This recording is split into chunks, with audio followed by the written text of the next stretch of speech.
8 سال کی عمر مبارک میں میرے آقا صلی اللہ علیہ وسلم جب پہنچتے ہیں تو آپ کے دادا حضرت عبد المطلب کا انتقال ہو جاتا ہے۔ عزیز بزرگوں دوستو، اس کے بعد حضور پاک علیہ الصلوۃ والسلام کی ذمہ داری حضرت ابو طالب جو حضور پاک علیہ الصلوۃ والسلام کے چچا ہے وہ لے لیتے ہیں۔ میرے ناظرین کرام، اللہ کے رسول صلی اللہ تعالی علیہ وسلم کا بچپنا اس طور پر گزرتا ہے کہ جب حضرت ابو طالب کے گھر حضور پاک علیہ الصلوۃ والسلام رہنا شروع فرما دیے تو حضرت ابو طالب کہتے ہیں کہ ہمارے گھر برکتوں کا نزول ہو گیا، ہمارے گھر رحمتوں کا نزول ہو گیا۔ کیسے نزول ہو گیا؟ حضرت ابو طالب کہتے ہیں کہ مجھے ایک خاص محبت حضرت محمد عربی صلی اللہ علیہ وسلم کے ساتھ ہو گئی۔ جب میں گھر میں ہوتا، دسترخوان پہ بیٹھتا تو بے چینی محسوس کرتا۔ جب حضور پاک علیہ الصلوۃ والسلام محمد عربی صلی اللہ علیہ وسلم تشریف لاتے تبھی کھانا کھایا کرتا، ان کی غیر موجودگی میں کھانا کھانا بھی گوارا نہیں کرتا۔ حضرت ابو طالب کہتے ہیں کہ حضور کی برکتوں کا سلسلہ ایسے شروع ہو گیا کہ گھر میں دسترخوان بچھایا جاتا تھا، سب لوگ ایک ساتھ بیٹھ کر کھانا کھاتے تھے۔ ناظرین کرام، یہاں پر میں یہ بات ضرور کہتا ہوں کہ آج ہمارے پاس ماحول چینج ہوتا جا رہا ہے، لوگ حضور پاک علیہ الصلوۃ والسلام کی سیرت مبارکہ سنتے ہیں، پڑھتے ہیں، لیکن عملی طور پر ہم دور ہوتے جا رہے ہیں، حضور پاک علیہ الصلوۃ والسلام کی سیرت مبارکہ کو چھوڑتے جا رہے ہیں۔ میرے آقا صلی اللہ علیہ وسلم کے گھر کا ماحول دیکھیے، دسترخوان بچھایا جاتا تھا، سب ایک ساتھ بیٹھ کر کھانا کھایا کرتے تھے، اور حضرت ابو طالب کہتے ہیں کہ ہم نے بارہا مرتبہ ایسے دیکھا کہ ہمارے گھر کھانا تھوڑا ہوتا، لوگ زیادہ ہوتے، اور اس دسترخوان پر پیارے آقا محمد مصطفیٰ صلی اللہ علیہ وسلم تشریف فرما ہوتے تو حضرت ابو طالب کہتے ہیں کہ محمد عربی کی وجود کی برکت سے وہ کھانا سب کے لیے برابر ہو جایا کرتا تھا۔ اور بسا اوقات یہ ہوتا کہ کھانا زیادہ ہوتا لیکن پیارے آقا محمد عربی دسترخوان پر موجود نہ ہوتے تو کھانا زائد ہونے کے بعد بھی کم پڑ جایا کرتا تھا۔ یہ حضور پاک علیہ الصلوۃ والسلام کی برکتیں ہیں۔ اور میں یہاں پر یہ بات ضروری کہتا ہوں کہ آج ہمارے گھروں کا ماحول یہ ہے کہ کوئی بیڈ پر بیٹھ کر کھانا کھاتا ہے، کوئی ٹیبل پر بیٹھ کر کھانا کھاتا ہے، کوئی ایک وقت میں کھانا کھاتا ہے، کوئی دوسرے وقت میں کھانا کھاتا ہے۔ ایک ساتھ بیٹھ کر کھانے کی عادت ہمارے پاس ختم ہوتی جا رہی ہے، ہم یہ آداب کو چھوڑ رہے ہیں، سنت رسول صلی اللہ علیہ وسلم کو ترک کر رہے ہیں۔ وجہ کیا ہے؟ ہم دیکھ رہے ہیں کہ ہمارے گھروں سے برکتیں اٹھ رہی ہے، ہمارے گھروں میں کمانے والے کما رہے ہیں، مہینہ ختم ہونے سے پہلے یہ عالم ہو جاتا ہے کہ قرض لینا پڑ جاتا ہے، گھروں میں غلہ ختم ہو جاتا ہے۔ یہ کیفیت کیوں ہوتی ہے کہ ہم پیارے آقا صلی اللہ علیہ وسلم کی سیرت طیبہ سے دور ہوتے جاتے ہیں، سرکار کی سنتوں پر عمل نہیں کرتے۔ ایک جگہ بیٹھ کر کھانے کی جو برکتیں ہیں، ایک ساتھ بیٹھ کر کھانے کی جو حکمتیں ہیں، میرے آقا صلی اللہ علیہ وسلم نے ارشاد فرمایا، جامع ترمذی شریف کی حدیث پاک ہے، جب سب لوگ ایک ساتھ مل کر بیٹھ کر کھانا کھاتے ہیں، اگر 2 آدمی کا کھانا ہو تو 3 آدمی کے لیے کافی ہو جایا کرتا ہے۔ طعام الاثنین طعام الواحد یکفی الاثنین، میرے آقا فرماتے ہیں ایک آدمی کا کھانا 2 آدمی کے لیے کافی ہو جاتا ہے، 2 کا کھانا 3 کے لیے کافی، 3 آدمی کا کھانا ہو تو 5 آدمی کے لیے کھانا کافی ہو جاتا ہے۔ یہ ایک ساتھ بیٹھ کر کھانے کی برکتیں ہیں جو آج ہم سے ختم ہوتی جا رہی ہے۔ عزیز بزرگوں دوستو، میرے آقا صلی اللہ علیہ وسلم کی حیات طیبہ، اللہ کریم صلی اللہ علیہ وسلم جب شباب کے عالم میں پہنچتے ہیں تو میرے آقا صلی اللہ علیہ وسلم نے تجارت کرنا اختیار فرمایا، تو آقا کریم صلی اللہ علیہ وسلم نے محنت فرمایا، مزدوری فرمائی۔ یہ آقا کریم صلی اللہ علیہ وسلم نے نوجوان امت کو یہ درس دیا کہ دیکھو میں اللہ کا نبی ہوں، اللہ تبارک و تعالیٰ نے مجھے مختار کائنات بنایا ہے، اس کے باوجود میں محنت کرنا اختیار کیا، میں نے اپنی جوانی میں تجارت کے پیشے کو اختیار کیا۔ کیوں؟ وجہ کیا ہے کہ میں چاہتا تھا شروع سے کہ میں کسی کو دینے والا، عطا کرنے والا بن جاؤں، یہ ہاتھ دینے والے بن جائے، لینے والے نہ بنے۔ اس لیے میرے آقا صلی اللہ علیہ وسلم نے تجارت کا پیشہ اختیار کر تمام تاجرین کے لیے زندگی میں ایک رہنمایانہ اصول عطا فرمائے ہیں۔ ناظرین کرام، اس کے بعد حضور اکرم صلی اللہ علیہ وسلم نے اپنی حیات مبارکہ میں 2 مرتبہ ملک شام کا سفر اختیار فرمایا تجارت کی غرض سے۔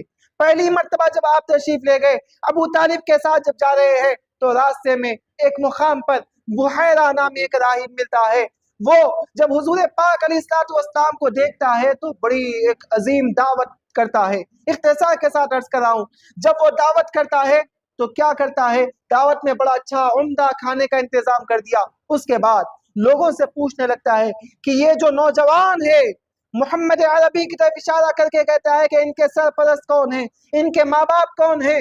لوگ کہتے ہیں کہ ان کے ماں باپ تو بچپنے میں انتقال کر گئے ہیں، ان کے اب سرپرست کون ہیں؟ تو لوگ حضرت ابو طالب کی طرف اشارہ کرتے ہیں۔ وہ ابو طالب کے پاس آتا ہے، آ کر کونے میں لے جاتا ہے اور کہتا ہے کہ مجھے تم سے ضروری بات کرنی ہے۔ وہ کیا ہے؟ وہ یہ ہے کہ سنو، یہ جو نوجوان تمہارا جو بھتیجا ہے، یہ نوجوان کے اندر میں جو آثار دیکھ رہا ہوں، جو علامتیں دیکھ رہا ہوں، وہ علامتیں ہیں جو تورات میں، زبور میں، سابقہ کتابوں میں ایک نبی کی جو علامتیں لکھی گئی ہے، وہ ساری علامتیں ان میں موجود ہیں، وہ ساری نشانیاں ان کے اندر موجود ہے۔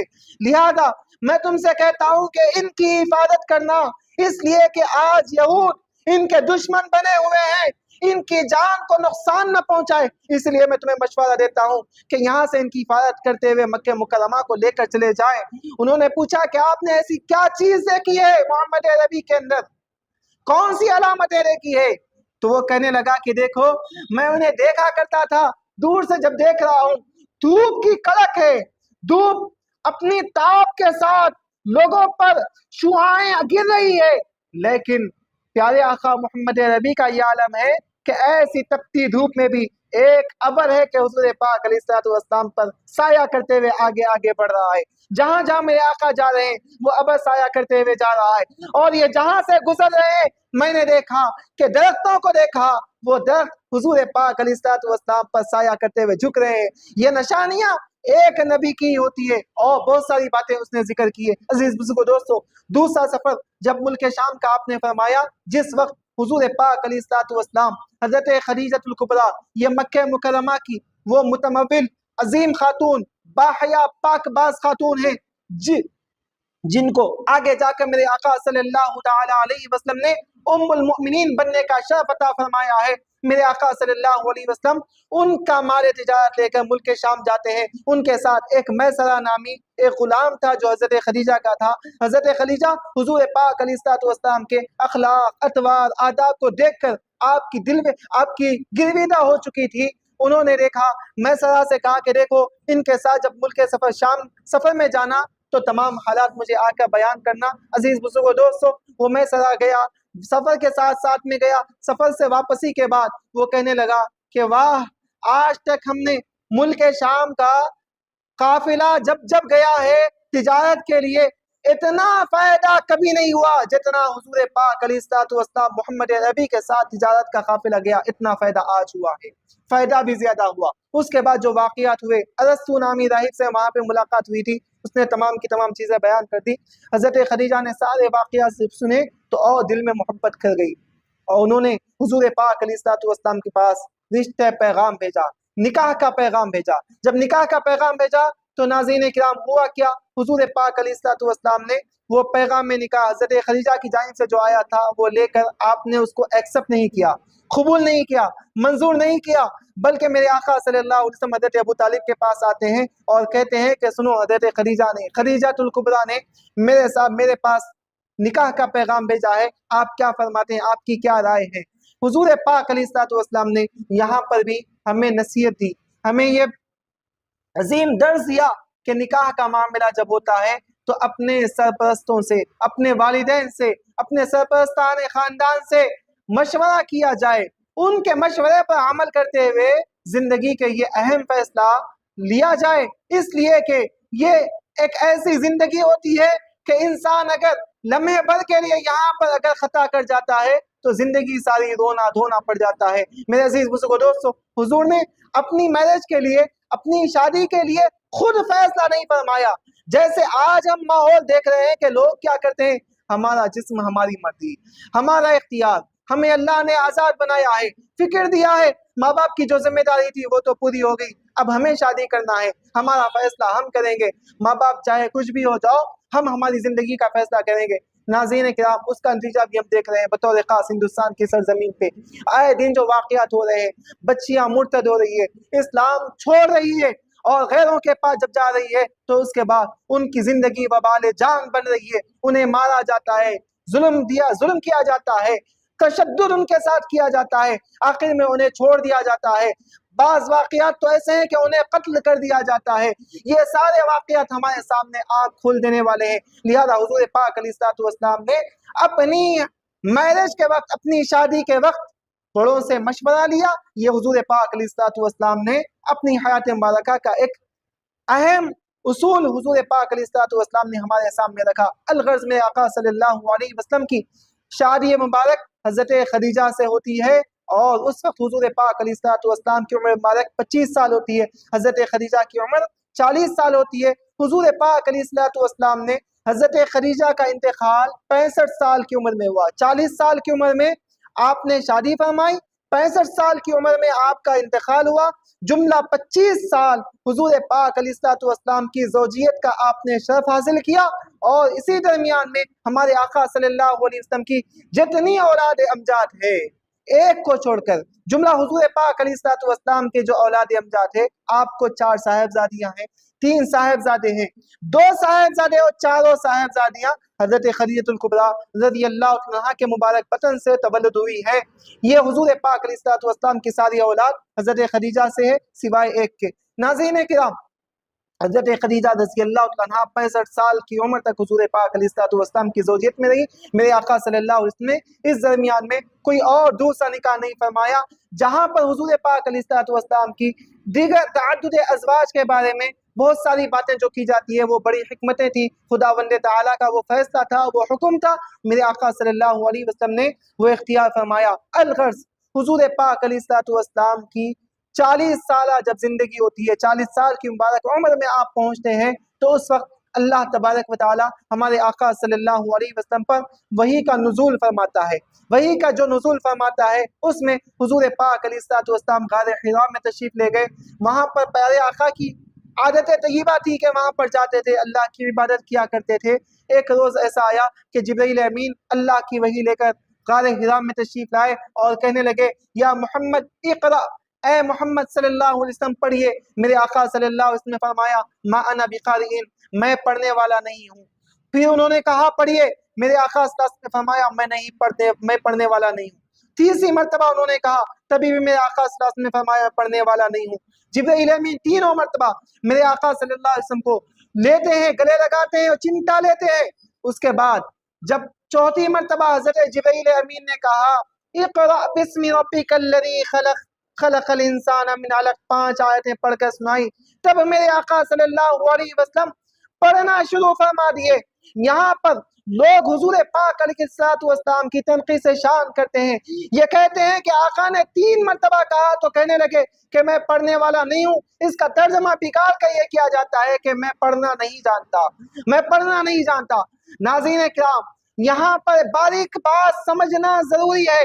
عمدۃ المحدثین حضرت شیخ الحدیث خواجہ شہید صاحب قبلہ رحمت اللہ تعالی علیہ اور ہمارے استاد محترم ضیاء ملت حضرت مفتی سید ضیاء الدین نقشبندی قادری صاحب سے ہم نے یہاں پر یہ نکتہ سنا ہے کہ آپ نے ارشاد فرمایا کہ ایسا نہیں تھا کہ حضور اکرم صلی اللہ علیہ وسلم کو کچھ آتا نہیں تھا، بلکہ جبرائیل نے پہلی مرتبہ جب کہا، صرف کہا اقرا، پڑھیے کہا، دوسری مرتبہ بھی پڑھیے کہا، تیسری مرتبہ بھی پڑھیے کہا، لیکن جب 4تھی مرتبہ فرمایا تو اللہ کا نام لے کر کہا، اقرا بسم ربک الذی خلق، اس اللہ کے نام سے پڑھیے جس نے آپ کو پیدا فرمایا۔ تب میرے آقا صلی اللہ علیہ وسلم نے پڑھنا شروع فرمایا، اس لیے کہ پہلی مرتبہ جب اللہ کے نام سے پڑھنے کا ذکر نہیں تھا تو آقا نے نہیں فرمایا۔ اسی لیے آج بھی قاری قرآن کو یہ حکم ہے کہ جب قرآن پاک کی تلاوت شروع کرے تو اللہ کے نام سے قرآن پاک کی تلاوت شروع کرے، اس لیے کہ میرے آقا صلی اللہ علیہ وسلم نے سب سے پہلے غار حراء میں جب وحی کا نزول ہوا تو اللہ کے نام سے پڑھنا شروع فرما دیا ہے۔ ناظرین کرام، پہلی وحی علم سے متعلق آتی ہے۔ حضور پاک علیہ الصلوۃ والسلام کی 40 سالہ زندگی سے پہلے اگر ہم جھانک کر دیکھیں تو ہمیں بہت ساری چیزیں ہمیں ملتی ہے۔ وہ کیا ملتی ہے؟ حضور پاک علیہ الصلوۃ والسلام تمام کی تمام دنیا میں صادق اور امین کے لقب سے مشہور ہوئے۔ سرکار دو عالم صلی اللہ علیہ وسلم کی صداقت و امانت کا کیا عالم تھا؟ میرے آقا صلی اللہ علیہ وسلم ارشاد فرماتے ہیں کہ حضور پاک علیہ الصلوۃ والسلام کو جب حکم دیا گیا، اسٹارٹنگ میں 3 سال تک میرے آقا صلی اللہ علیہ وسلم نے خفیہ طور پر تبلیغ دین فرمایا، تبلیغ اسلام فرمایا۔ اس کے بعد اللہ نے حکم دیا کہ اعلان تبلیغ فرمائیں۔ دین کی دعوت دیں۔ وَأَنذِرْ عَشِيرَتَكَ الْأَقْرَبِينَ، اللہ کے رسول صلی اللہ علیہ وسلم نے جب اعلان، جب یہ حکم فرمایا، جب حکم دیا گیا تو آقا کریم صلی اللہ علیہ وسلم صفا نامی پہاڑی پر چڑھ جاتے ہیں، وہاں صباحا کہہ کر مخاطب ہوتے ہیں، سارے لوگ اس وقت جمع ہو جاتے ہیں حضور پاک علیہ الصلوۃ والسلام کے پاس۔ اس وقت ابو جہل بھی تھا، بڑے بڑے رؤساء قریش بھی تھے، سارے لوگ جب جمع ہو جاتے ہیں تو حضور پاک علیہ الصلوۃ والسلام نے جب ارشاد فرمایا کہ لوگو تم میرے بارے میں کیا کہتے ہو، اگر میں کہوں کہ یہ گھاٹی سے شام میں تمہارے پاس ایک قافلہ آنے والا ہے جو تم پر حملہ کرنے والا ہے، کیا تم میری بات مانو گے؟ تو انہوں نے کہا اے محمد عربی، اے محمد بن عبداللہ، جب تم یہ کہو گے تو ہم ضرور تمہاری بات مانیں گے۔ سرکار نے فرمایا اگر صبح میں تم پر کوئی حملہ ہونے والا ہے تو کیا تم میری بات کو مانو گے؟ تو انہوں نے کہا ہم نے کسی قافلے کو دیکھا نہیں ہے، لیکن اگر یہ پہاڑ کے پیچھے سے اگر کوئی حملہ کرنے آ رہا ہے آپ کہتے ہیں تو ہم آپ کی بات کو مانتے ہیں، اس لیے کہ ہم نے آپ کو صادق و امین پایا ہے، آپ کو ہمیشہ سچا نہ صرف جانا ہے بلکہ ہماری زندگی کے تجربات ہے کہ آپ نے ہمیشہ سچ کہہ کر دکھایا ہے، لہذا ہم یقین کرتے ہیں۔ ہمارے آقا صلی اللہ علیہ وسلم نے فرمایا کہ سنو، جب میری باتوں پہ اتنا یقین کرتے ہو تو سنو میں تمہیں ایک ایسی بات کہتا ہوں، یہ بات پر عمل کر لو گے تو تم دنیا و آخرت میں کامیاب ہو جاؤ گے۔ قولوا لا الہ الا اللہ تفلحوا، کہو اللہ کے سوا کوئی معبود نہیں ہے، اللہ ہی ہمارا معبود ہے، تم کامیاب ہو جاؤ گے۔ جب یہ کہے تو تمام کے تمام لوگ مکھر گئے، میرے آقا صلی اللہ علیہ وسلم سے چہرہ پھیر کر پیٹ پھیر کر جانے لگے۔ ایسے وقت میں ابو لہب حضور پاک علیہ الصلوۃ والسلام کی خدمت میں آ کر کہتا ہے تبا لک یا محمد الہذا جماعتنا، نعوذ باللہ، کہنے لگا ہلاکت ہو جائے آپ کی، کیا آپ نے ہمیں اسی لیے جمع کیا تھا؟ جب یہ جملے کہے حضور پاک علیہ الصلوۃ والسلام نے صبر فرمایا، کچھ جواب ارشاد نہیں فرمایا، لیکن اللہ کو کہاں پر برداشت کہ آقا کریم صلی اللہ علیہ وسلم کی شان اقدس میں ایسی بددعائیہ کلمات کہے جائیں۔ اللہ نے ابو لہب کے اوپر اس کی مذمت میں مکمل سورت طیبہ نازل فرمائی، اس نے تبت کا ایک لفظ استعمال کیا تھا، اللہ کے رسول صلی اللہ علیہ وسلم پر اللہ تعالیٰ نے مکمل سورت کا نزول فرمایا، تبت یدا ابی لہب وتب ما اغنى عنه ماله وما كسب سيصلى نارا ذات لہب وامرأته حمالة الحطب۔ یہ جو مکمل صورت ہے یہ ابو لہب کے ذم میں اللہ تبارک و تعالیٰ نے نازل فرمائی ہے۔ ناظرین کرام، اللہ تبارک و تعالیٰ نے اس طریقے سے حضور پاک علیہ الصلوۃ والسلام کی حیات طیبہ کو بیان فرمایا۔ یہ حضور پاک علیہ الصلوۃ والسلام کی وحی کا ابتدائی معاملہ تھا۔ اب اس کے بعد جو مرحلہ ہے انشاءاللہ ہم اس کو اب ذکر کریں گے۔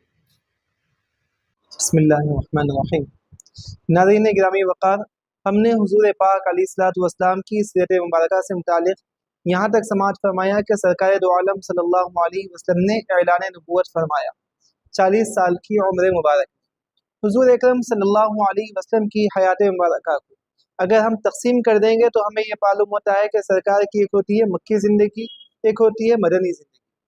حضور پاک علیہ الصلوۃ والسلام کی مکی زندگی کو 2 حصوں میں تقسیم کیا گیا، ایک تو حضور پاک علیہ الصلوۃ والسلام کی 40 سال اعلان نبوت سے پہلے والی زندگی، دوسرے اعلان نبوت کے بعد کی مکی زندگی۔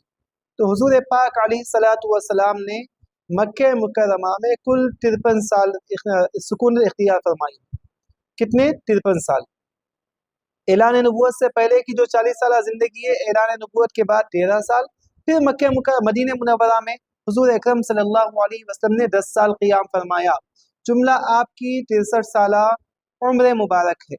اب مدینہ منورہ کی بھی جو حیات مبارکہ ہے اس کو بھی ہمارے مورخین نے، مفسرین نے 2 حصوں میں تقسیم فرمایا ہے، ایک تو صلح حدیبیہ سے پہلے 5 سال اور دوسرے صلح حدیبیہ کے بعد کے 5 سال۔ یہ حضور پاک علیہ الصلوۃ والسلام کی حیات مبارکہ کا خاکہ ہے۔ اب اس کو ہم تھوڑی سی تفصیل کے ساتھ وضاحت کے ساتھ آپ کے گوشے گزار کریں گے۔ اللہ کے رسول صلی اللہ علیہ وسلم نے جب اعلان نبوت فرمایا تو خاص بات یہ ہے کہ ہمارے لیے جو تعلیم ملتی ہے، معاشرتی تعلیم جو ہمیں ملتی ہے، وہ کیا ملتی ہے کہ حضور اکرم صلی اللہ علیہ وسلم پر جب وحی کا نزول ہوا، سرکار دو عالم صلی اللہ علیہ وسلم کی طبیعت میں تھوڑا سا کچھ چینجز آئے۔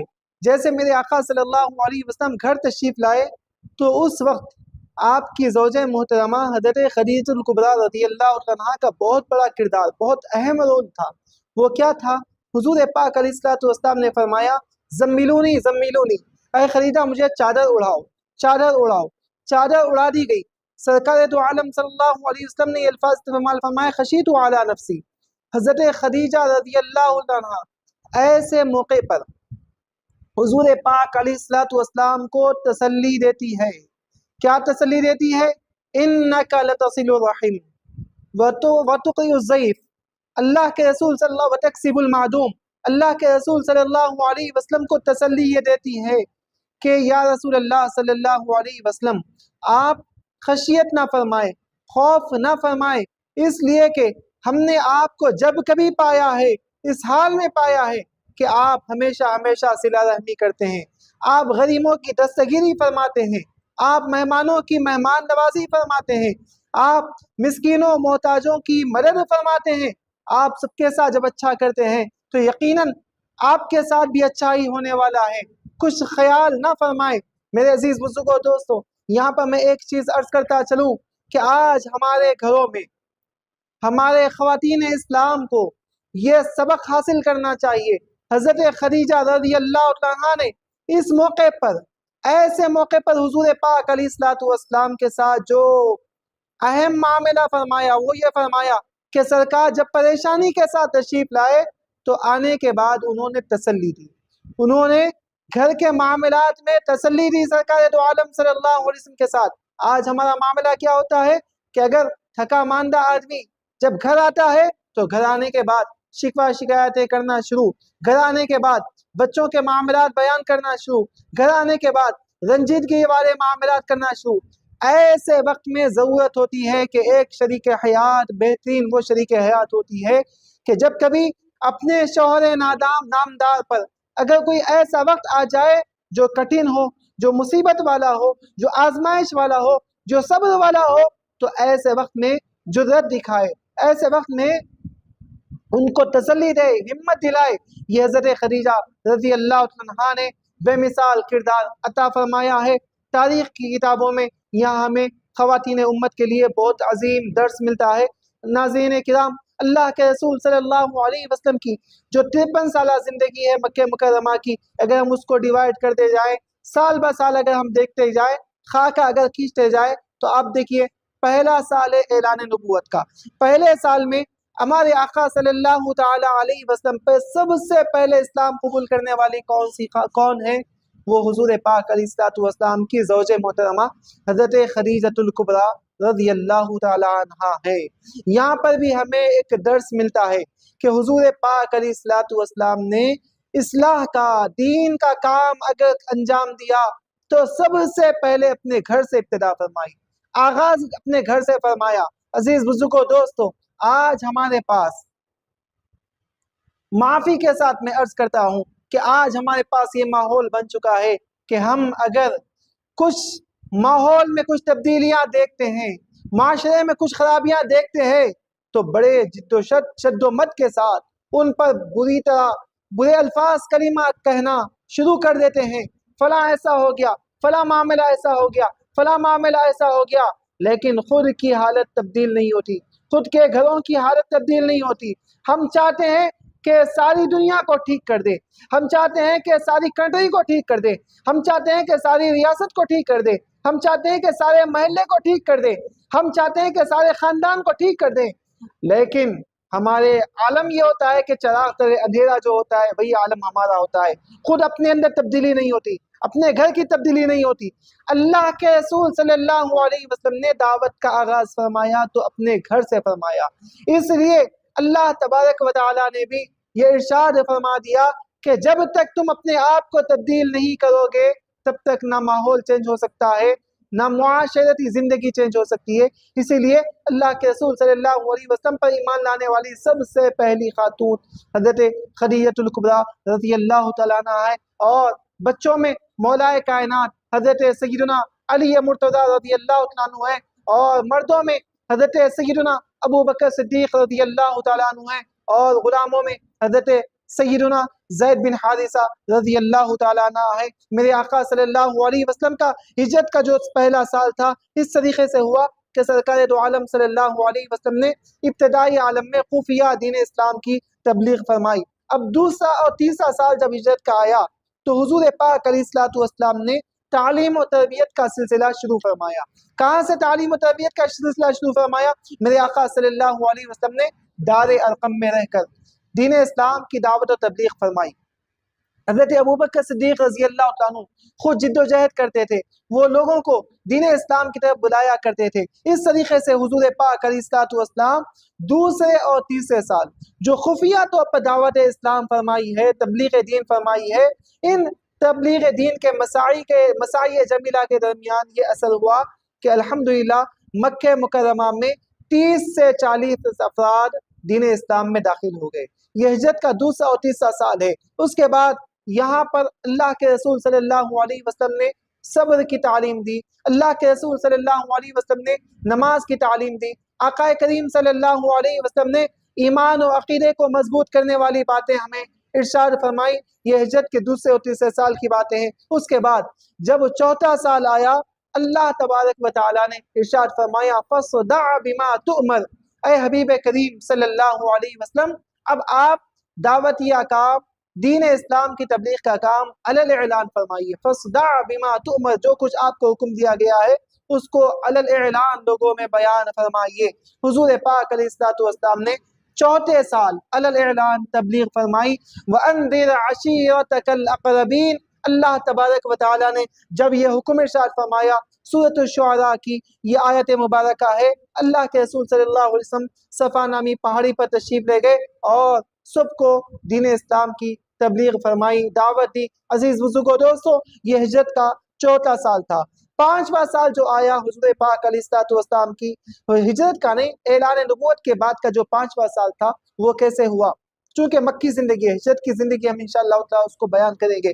جب پانچواں سال آیا تو اس وقت دین اسلام میں چونکہ 30 سے 40 افراد تقریباً داخل اسلام ہو چکے تھے، کفار و مشرکین مسلمانوں کے دشمن بن چکے تھے، مسلمانوں کو ستانا، مسلمانوں کو اذیت دینا، تکلیف دینا یہ ان کا سب سے اولین کام بن چکا تھا۔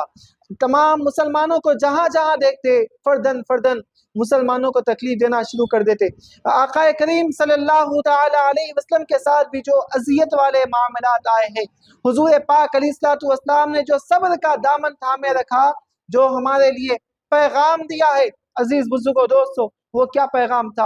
حضور پاک علیہ الصلوۃ والسلام مکے کی گلیوں سے گزرتے، حضور پاک علیہ الصلوۃ والسلام کو برا بھلا کہنا شروع کر دیتے۔ حضور پاک علیہ الصلوۃ والسلام کا ایک واقعہ بیان کیا جاتا ہے، مورخین بیان کرتے ہیں، سیرت نگاہ بیان کرتے ہیں کہ میرے آقا صحن کعبہ میں نماز پڑھنے کے لیے داخل ہوتے ہیں تو اس وقت رؤسائے قریش، بڑے بڑے سرداران، کفار و مشرکین پیچھے بیٹھ کر طعن و تشنیع والے کلمات حضور پاک علیہ الصلوۃ والسلام کے بارے میں کہنا شروع کر دیتے ہیں۔ یہاں تک کہ ان کا برتاؤ نہیں رہتا، بلکہ ابو جہل اٹھتا ہے اور کہتا ہے کہ فلاں قبیلے میں آج اونٹ کٹا ہے، اونٹ ذبح کیا گیا ہے، تم میں کون ہے وہاں سے اونٹ کی بجڑی لائے اور محمد بن عبداللہ صلی اللہ علیہ وسلم کے اوپر ڈال دے۔ یہ کون کر سکتا ہے؟ یہ بہادری کون دکھا سکتا ہے؟ نعوذ باللہ من ذالک۔ اس وقت عبداللہ بن ابی معیط آتا ہے، آ کر کہتا ہے کہ یہ کام میں کروں گا۔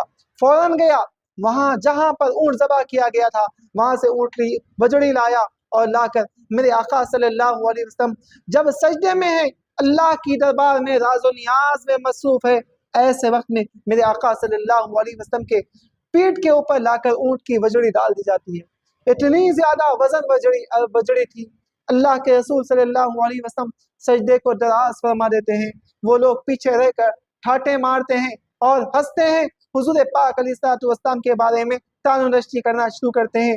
اللہ کے رسول ایسی تکلیف میں ہے لیکن کسی کو یہ توفیق نہیں ہوتی کہ اس کو آ کر ہٹائیں، اس لیے کہ وہاں پر ہمت کا معاملہ تھا۔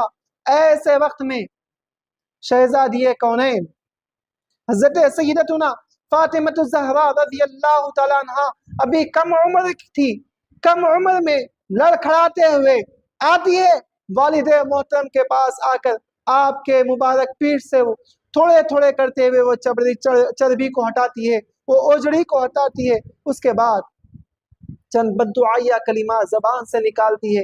میرے آقا صلی اللہ علیہ وسلم فرماتے ہیں کہ اے فاطمہ تم ان کو بددعا مت دو، ایسے کلمات اختیار مت کرو۔ میرے عزیز بزرگوں دوستو، میرے آقا صلی اللہ علیہ وسلم نے صبر اختیار فرمایا، ایسے وقت بھی کفار و مشرکین کو بددعا نہیں دی۔ حضور پاک علیہ الصلوۃ والسلام کی حیات طیبہ ہمیں یہی درس دیتی ہے کہ آقا کریم صلی اللہ علیہ وسلم دشمن جب گالی دیتا تو سرکار دو عالم صلی اللہ علیہ وسلم گالی کا بدلہ گالی سے نہیں دیا کرتے، ان کی دشمنی کا بدلہ دشمنی سے نہیں دیتے۔ میرے آقا صلی اللہ علیہ وسلم جب کوئی گالی دیتا تو اس پر پھول برسایا کرتے تھے۔ حضور پاک علیہ الصلوۃ والسلام محبت اور امن کی تعلیم دیا کرتے ہیں۔ یہ کفار و مشرکین کا ظلم و ستم صرف اور صرف حضور پاک علیہ الصلوۃ والسلام کی حد تک نہ تھا، بلکہ حضور پاک علیہ الصلوۃ والسلام کے صحابہ کرام کے ساتھ بھی یہی معاملہ تھا۔ حضرت بلال حبشی رضی اللہ تعالیٰ عنہ پر بھی انہوں نے ظلم و ستم کے پہاڑ ڈھائے ہیں۔ اس کے بعد اسلام کی سب سے پہلی خاتون حضرت سمیہ رضی اللہ تعالیٰ عنہ، یہ 5ویں سال اعلان نبوت کے 5ویں سال یہ بھی شہید ہوتی ہے۔ کیسے شہید ہوتی ہے؟ بڑا واقعہ ہے اس کا۔ آپ کو جو شہید کیا گیا، اتنا سخت برتاؤ کیا گیا کہ آپ کے نازک مقام پر تیر مار کر دشمنوں نے آپ کو شہید کیا ہے۔ جب یہ ہم سنتے ہیں تو ہمارے جسم کے رونگٹے کھڑے ہو جاتے ہیں، جسم کانپنے لگ جاتا ہے، تھر تھرانے لگتا ہے۔ کیسی کیسی قربانیاں ہمارے صحابہ کرام رضوان اللہ تعالی علیہم اجمعین نے دین کی خاطر دی ہے۔ عزیز بزرگوں دوستو، ماب لنچنگ کے طور پہ آج ہم واقعات ہمارے ہندوستان میں دیکھتے ہیں اور دیگر علاقوں میں دیکھتے ہیں۔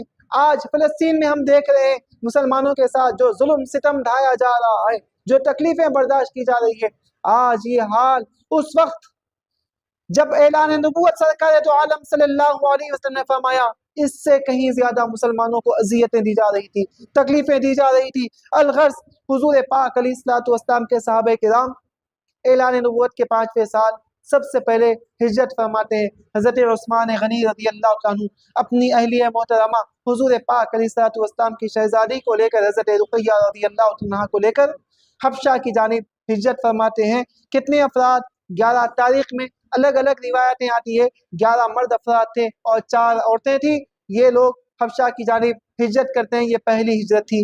ناظرین کرام، اس کے بعد اعلان نبوت کا جب 6واں سال آتا ہے، اللہ کے رسول صلی اللہ تعالی علیہ وسلم اللہ کی بارگاہ میں دعا کرتے ہیں کہ اللہ اب تو دین اسلام کو مضبوط فرما دے، دین اسلام کو مستحکم فرما دے۔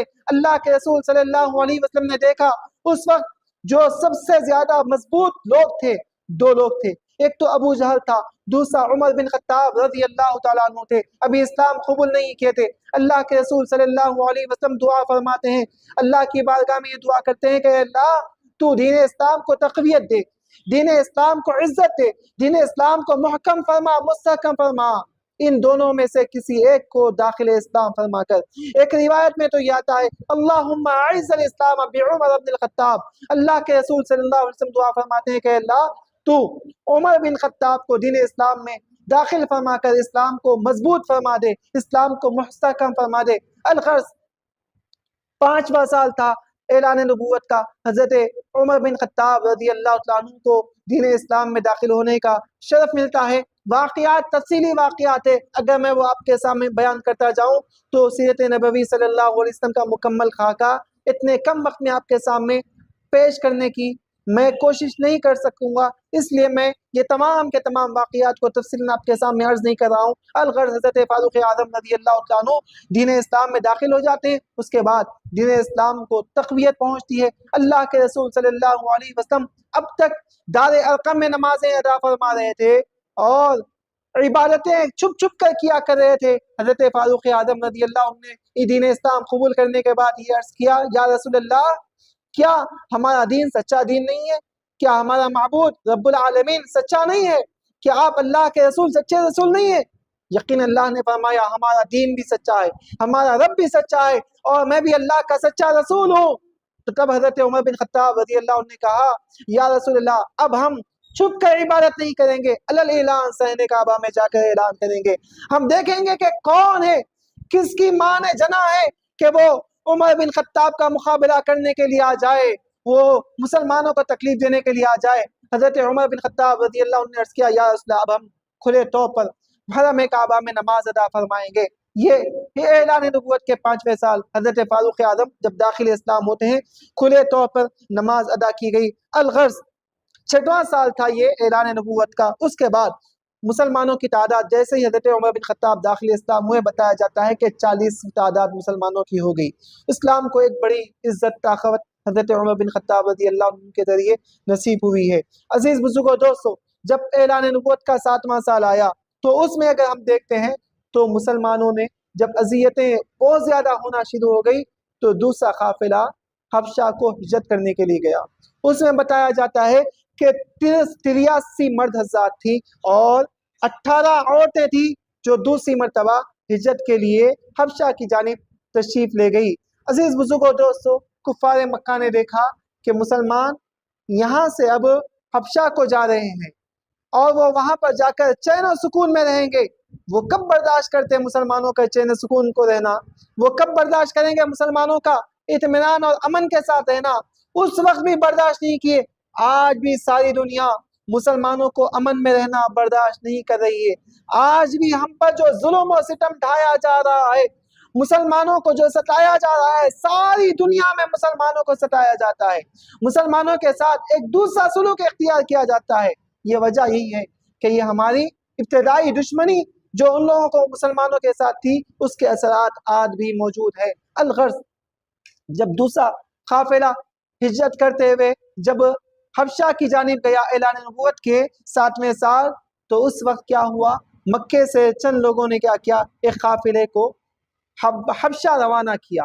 نجاشی کے دربار میں وہ لوگ گئے اور جا کر یہ کہنے لگے کہ دیکھو ہمارے علاقے کے چند لوگ آپ کے پاس آ گئے ہیں اور یہاں پر رہنا بسنا شروع کر دیا ہے، ہم چاہتے ہیں کہ وہ ہمارے مجرم ہیں، انہیں ہمارے حوالے کیا جائے۔ وہ بادشاہ جو تھا وہاں کا، وہ بڑا ہوشیار تھا، حلیم تھا، بردبار تھا، ایسے ہی انہیں حوالے نہیں کر دیا۔ اس نے کہا کہ تمہارے جو لوگ ہیں انہیں پہلے دربار میں بلایا جائے۔ تمام مسلمان جو تھے اس وقت ان کو نجاشی کے دربار میں بلایا گیا اور مسلمانوں نے حضرت جعفر طیار رضی اللہ تعالیٰ کو اپنا رہنما بنا کر پیش فرمایا۔ اس کے بعد اس نجاشی بادشاہ نے کہا کہ دیکھو تم لوگ وہاں سے بھاگ کے آئے ہیں، یہ تم کو لینے کے لیے آئے ہیں، کیا واقعہ ایسے ہی ہے؟ تو حضرت جعفر طیار رضی اللہ تعالیٰ کھڑے ہو گئے۔ کھڑے ہو کر جب تقریر شروع فرمائی، ایسی دل پذیر تقریر تھی جو بادشاہ کے دل پر بھی اثر انداز ہوئی۔ آپ نے کیا فرمایا کہ سنو اے بادشاہ، ہمارا کوئی قصور نہیں ہے، ہم کوئی مکے سے کسی کا مال لے کر نہیں آئے، کسی کو ختم کر کر نہیں آئے، کوئی چوری کر کر نہیں آئے، کوئی ڈاکہ ڈال کر نہیں آئے، بس ہم یہاں پر ہجرت کیوں کیے؟ اس کی وجہ یہ ہے کہ سنو، مکہ مکرمہ میں ایک صاحب تشریف لائے ہیں جن کا نام محمد ہے اور وہ اللہ کے آخری نبی بن کر اعلان نبوت فرمائے ہیں، اور ہم سارے کے سارے لوگ مکے میں کیا تھے، ہم کئی معبودان باطلہ کی پرستش کیا کرتے تھے، جھوٹ بولا کرتے تھے، غیبت کیا کرتے تھے، ہم بچیوں کو زندہ درگور کیا کرتے تھے، ہم ایک دوسرے سے لڑائی جھگڑا کیا کرتے تھے۔ لیکن جب یہ اللہ کے رسول صلی اللہ علیہ وسلم نے اللہ کا پیغام ہمیں سنایا ہے، ہم ان کے دست حق پرست پر دین اسلام میں داخل ہو گئے اور اللہ وحدہ لا شریک کی عبادت کرنا شروع کیے، بتوں کو ہم معبود نہیں مانتے اور ہم جھگڑے فساد سے دور ہو چکے ہیں، ہم آپس میں محبت اور اتحاد اتفاق کے ساتھ رہنا چاہتے ہیں اور رہنا شروع کر دیے، ہم ایک دوسرے کی حسد نہیں کیا کرتے۔ یہ پیارے آقا نبی مکرم صلی اللہ علیہ وسلم نے ہمیں اخلاق و کردار سکھایا ہے، ہمیں کھانا نہیں آتا تھا، انہیں صحیح کھانے کا ڈھنگ سکھایا ہے، ہمیں چلنے پھرنے کا طریقہ سکھایا ہے، غرض کہ ہماری زندگی کو انہوں نے اخلاق کا پیکر بنا دیا ہے۔ یہ بادشاہ کے دربار میں کہا اور یہ ساری تقریر کی تو اس وقت جو ابو سفیان وہاں پر موجود تھے انہوں نے پینترا بدل کر یہ کہا کہ اے نجاشی بادشاہ، وہ چونکہ عیسائی تھے، وہ کہنے لگا کہ ان کا عقیدہ آپ کے نبی حضرت عیسیٰ کے بارے میں بھی صحیح عقیدہ نہیں ہے، کچھ اور عقیدہ رکھتے ہیں۔ تو حضرت جعفر طیار رضی اللہ عنہ نے عرض کیا، کھڑے ہو کر کہنا شروع کیا کہ سنو اے بادشاہ، ہم حضرت عیسیٰ علیہ السلام کے بارے میں یہ عقیدہ رکھتے ہیں کہ وہ اللہ کے نبی اور اس کے بندے ہیں۔ ہم حضرت عیسیٰ کو اللہ کا نبی اور ان کا بندہ مانتے ہیں، اللہ کا بیٹا نہیں مانتے۔ ہم اللہ کا بیٹا نہیں مانتے۔ ہم یہ چونکہ یہ عقیدہ ہے عیسائیوں کا بھی اللہ کا بیٹا تثلیث کے قائل ہیں، لیکن ہم یہ عقیدہ رکھتے ہیں کہ ہمارے آقا نے فرمایا یہ اللہ کے نبی ہے، ان پر اللہ تبارک و تعالیٰ نے کتاب نازل فرمائی ہے، وحی کا نزول ہوا ہے، یہ اللہ کے خاص بندے ہیں اور بغیر باپ کے یہ پیدا ہوئے ہیں۔ ان کو حضرت مریم رضی اللہ عنہا کے ذریعے اللہ نے وجود بخشا ہے۔ ہمارا عقیدہ یہ ہے۔ نجاشی بادشاہ نے جب یہ سنا، اس کے بعد حضرت جعفر طیار رضی اللہ تعالیٰ نے کہا کہ ہمارے نبی پر جو کلام نازل ہوا ہے اس کی چند آیتیں آپ کے سامنے پڑھ کر سناتا ہوں۔ اس کے بعد سورہ مریم کی آیتیں، طٰہٰ ما انزلنا علیک القرآن لتشقیٰ، یہ سورہ طٰہٰ کی یا سورہ مریم کی آیتیں حضرت جعفر رضی اللہ تعالیٰ عنہ جعفر طیار رضی اللہ تعالیٰ عنہ نے ان کے سامنے پڑھ کر سنائی۔ یہ قرآن پاک کی تلاوت کا یہ اثر ہوا کہ اسی وقت اس نجاشی بادشاہ کے آنکھ سے آنسو نکلنا شروع ہو گئے، آنسو نکلنا شروع ہو گئے۔ وہ کہنے لگا کہ اگر مجھے یہ ذمہ داریاں نہیں ہوتی مملکت کی تو میں ابھی جاتا، مکہ مکرمہ جاتا اور حضرت محمد عربی کے پاس جا کر ان کی غلامی اختیار کرتا، ان کے دست سے حق پر ایمان لاتا اور قبول کر لیتا۔ عزیز بزرگ و دوستو، اس طریقے سے حضور پاک علیہ السلام کے صحابہ کرام حبشہ جا کر ہجرت اختیار کیے اور وہاں پر رہنا شروع کر دیے۔ اس کے بعد جب اعلان نبوت کا 10واں سال آتا ہے مکہ مکرمہ میں، اس 10ویں سال کو ہم تاریخ کی کتابوں میں دیکھتے ہیں کہ اسے عام الحزن کہا گیا، غموں کا سال، عام الحزن۔ غموں کا سال کیوں کہا گیا؟ اس کا بھی ایک ریزن ہے، اس کی بھی ایک وجہ ہے۔ وجہ یہ ہے کہ غموں کا سال اس لیے کہتے ہیں کہ اس 10ویں سال حضور پاک علیہ السلام کے چچا ابو طالب کا انتقال ہو جاتا ہے۔ چونکہ ابو طالب ایک ایسے حامی و مددگار تھے کہ جب حضور پاک علیہ السلام پر مشرکین مکہ نہایت سختی کرتے، ایسے وقت میں حضرت ابو طالب ان کی مدد کے لیے حامی بن کر کھڑے ہو جایا کرتے تھے۔ بہت بڑا سپورٹ تھا میرے آقا صلی اللہ علیہ وسلم کو۔ حضرت ابو طالب کا انتقال ہو جاتا ہے، اس کے بعد چند دن نہیں گزرتے اسی سال آپ کی زوجہ محترمہ حضرت خدیجہ الکبریٰ رضی اللہ عنہا کا بھی انتقال ہو جاتا ہے۔ عزیز بزرگو دوستو، میرے آقا صلی اللہ علیہ وسلم اسی سال طائف کے میدان میں تشریف لے جاتے ہیں، وہاں پر اعلان نبوت اور تبلیغ اسلام کرتے ہیں۔ تو عزیز بزرگو دوستو، وہاں پر جب گئے تو وہاں پر 3 بادشاہ تھے، وہاں پہ 3 بڑے سردار تھے جن کا نام تاریخ کی کتابوں میں آتا ہے کہ ایک کا نام عبد یا لیل تھا، دوسرے کا نام مسعود تھا، تیسرے کا نام حبیب تھا۔ میرے آقا صلی اللہ علیہ وسلم انہیں دعوت دیتے ہیں، دین اسلام کی دعوت دیتے ہیں، کہتے ہیں کہ دیکھو اللہ کو ایک مانو، بتوں کی پرستش سے باز آ جاؤ، دنیا و آخرت میں کامیاب ہو جاؤ، میں اللہ کا آخری نبی ہوں، اللہ کا پیغمبر ہوں، مجھ پر ایمان لاؤ، تمہیں جنت اللہ تعالیٰ مقدر فرمائے گا۔ یہ ساری چیزوں سے، بت پرستی سے، یہ سب چیزوں سے باز آ جاؤ۔ عزیز بزرگو دوستو، میرے آقا صلی اللہ علیہ وسلم کی تعلیم پر انہوں نے قبول کرنے کے بجائے میرے آقا صلی اللہ علیہ وسلم کے ساتھ بے انتہا غلط برتاؤ کیا، اتنا سخت برتاؤ کیا کہ حضور پاک علیہ السلام کو نعوذ باللہ انہوں نے مجنون کہنا شروع کر دیا، انہوں نے جادوگر کہنا شروع کر دیا۔ عزیز بزرگو دوستو، یہاں تک کی بات نہیں رہی، میرے آقا صلی اللہ علیہ وسلم کے ساتھ جو اذیت والا معاملہ رہا وہ یہ رہا کہ انہوں نے ان کے علاقے میں جو شریر نوجوان قسم کے، جو اوباش قسم کے جو لڑکے تھے، ان سے کہا کہ دیکھو انہیں شہر سے نکال دو اور شہر سے ایسا نکالو کہ ان کے اوپر پتھر برسانا شروع کر دو۔ اللہ کے رسول صلی اللہ علیہ وسلم پر انہوں نے پتھر برسانا شروع کر دیا۔ عزیز بزرگو دوستو، میرے آقا صلی اللہ علیہ وسلم کا جسم مبارک لہو لہان ہو جاتا ہے، میرے آقا صلی اللہ علیہ وسلم کے قدمین اقدسین سے خون نکل کر میرے آقا صلی اللہ علیہ وسلم کے کھڑاووں میں جم جاتا ہے، میرے آقا صلی اللہ علیہ وسلم کے پیراہن شریف میں آ جاتا ہے۔ حضرت زید بن حارثہ رضی اللہ تعالیٰ عنہ ساتھ میں تھے میرے آقا صلی اللہ علیہ وسلم کے، وہ لوگ میرے آقا پر پتھر سے پتھر مار کر حملہ کرتے، حضرت زید سامنے آ جاتے، جتنے پتھر حضور پاک علیہ السلام پر آتے تھے وہ اپنے جسم پر لے کر میرے آقا صلی اللہ علیہ وسلم کی حفاظت فرماتے رہے۔ عزیز بزرگوں دوستو، میرے آقا صلی اللہ علیہ وسلم وہاں پر ایک غار میں، ایک باغ میں تشریف لے جاتے ہیں، وہاں پر بیٹھتے ہیں، تو وہ باغ عتبہ اور شیبہ کا باغ تھا۔ وہاں پر اس نے دیکھا کہ چند لوگ آئے ہیں جو بہت دور دراز علاقے سے آئے ہیں، دیکھتے ہیں کہ تھکے ماندے نظر آ رہے ہیں۔ اپنے غلام جن کا نام عداس تھا ان سے کہتا ہے کہ جاؤ ان کی مدد کرو، کچھ میوے پھل وغیرہ انہیں دے دو۔ وہ عداس نامی شخص جو ان کا غلام تھا وہ کھیت سے کچھ میوے لاتا ہے، حضور پاک علیہ الصلوۃ والسلام کی خدمت میں پیش کرتا ہے۔ میرے آقا خوب دعائیں دیتے ہیں اور پھل کھانا شروع کرتے ہیں، تو میرے آقا صلی اللہ علیہ وسلم حسب معمول اللہ کا نام لے کر بسم اللہ پڑھ کر میرے آقا صلی اللہ علیہ وسلم وہ پھل کھانا شروع فرماتے ہیں۔ تو وہ جو عداس نام تھا وہ شخص کا وہ بڑا پریشان ہوتا ہے۔ مکہ مکرمہ میں اس نے پہلی مرتبہ اللہ کا نام سنا اور بسم اللہ کھانے کی جب کیفیت پڑھ کر کھانے کی جب کیفیت دیکھی تو پوچھا کہ تم کون ہو؟ میرے آقا صلی اللہ علیہ وسلم فرماتے ہیں کہ میں اللہ کا آخری نبی ہوں۔ وہ یہ سن کر یہ کہنے لگا کہ ہاں یہ تعلیمات تو ایک نبی ہی کی تعلیمات ہو سکتی ہے، ہم نے تورات میں زبور میں یہی کیفیت دیکھی ہے کہ جب کھانا شروع کیا جائے تو اللہ کے نام سے شروع کیا جائے۔ الغرض عزیز بزرگوں دوستو، میرے آقا صلی اللہ علیہ وسلم کا یہ غموں والا سال تھا۔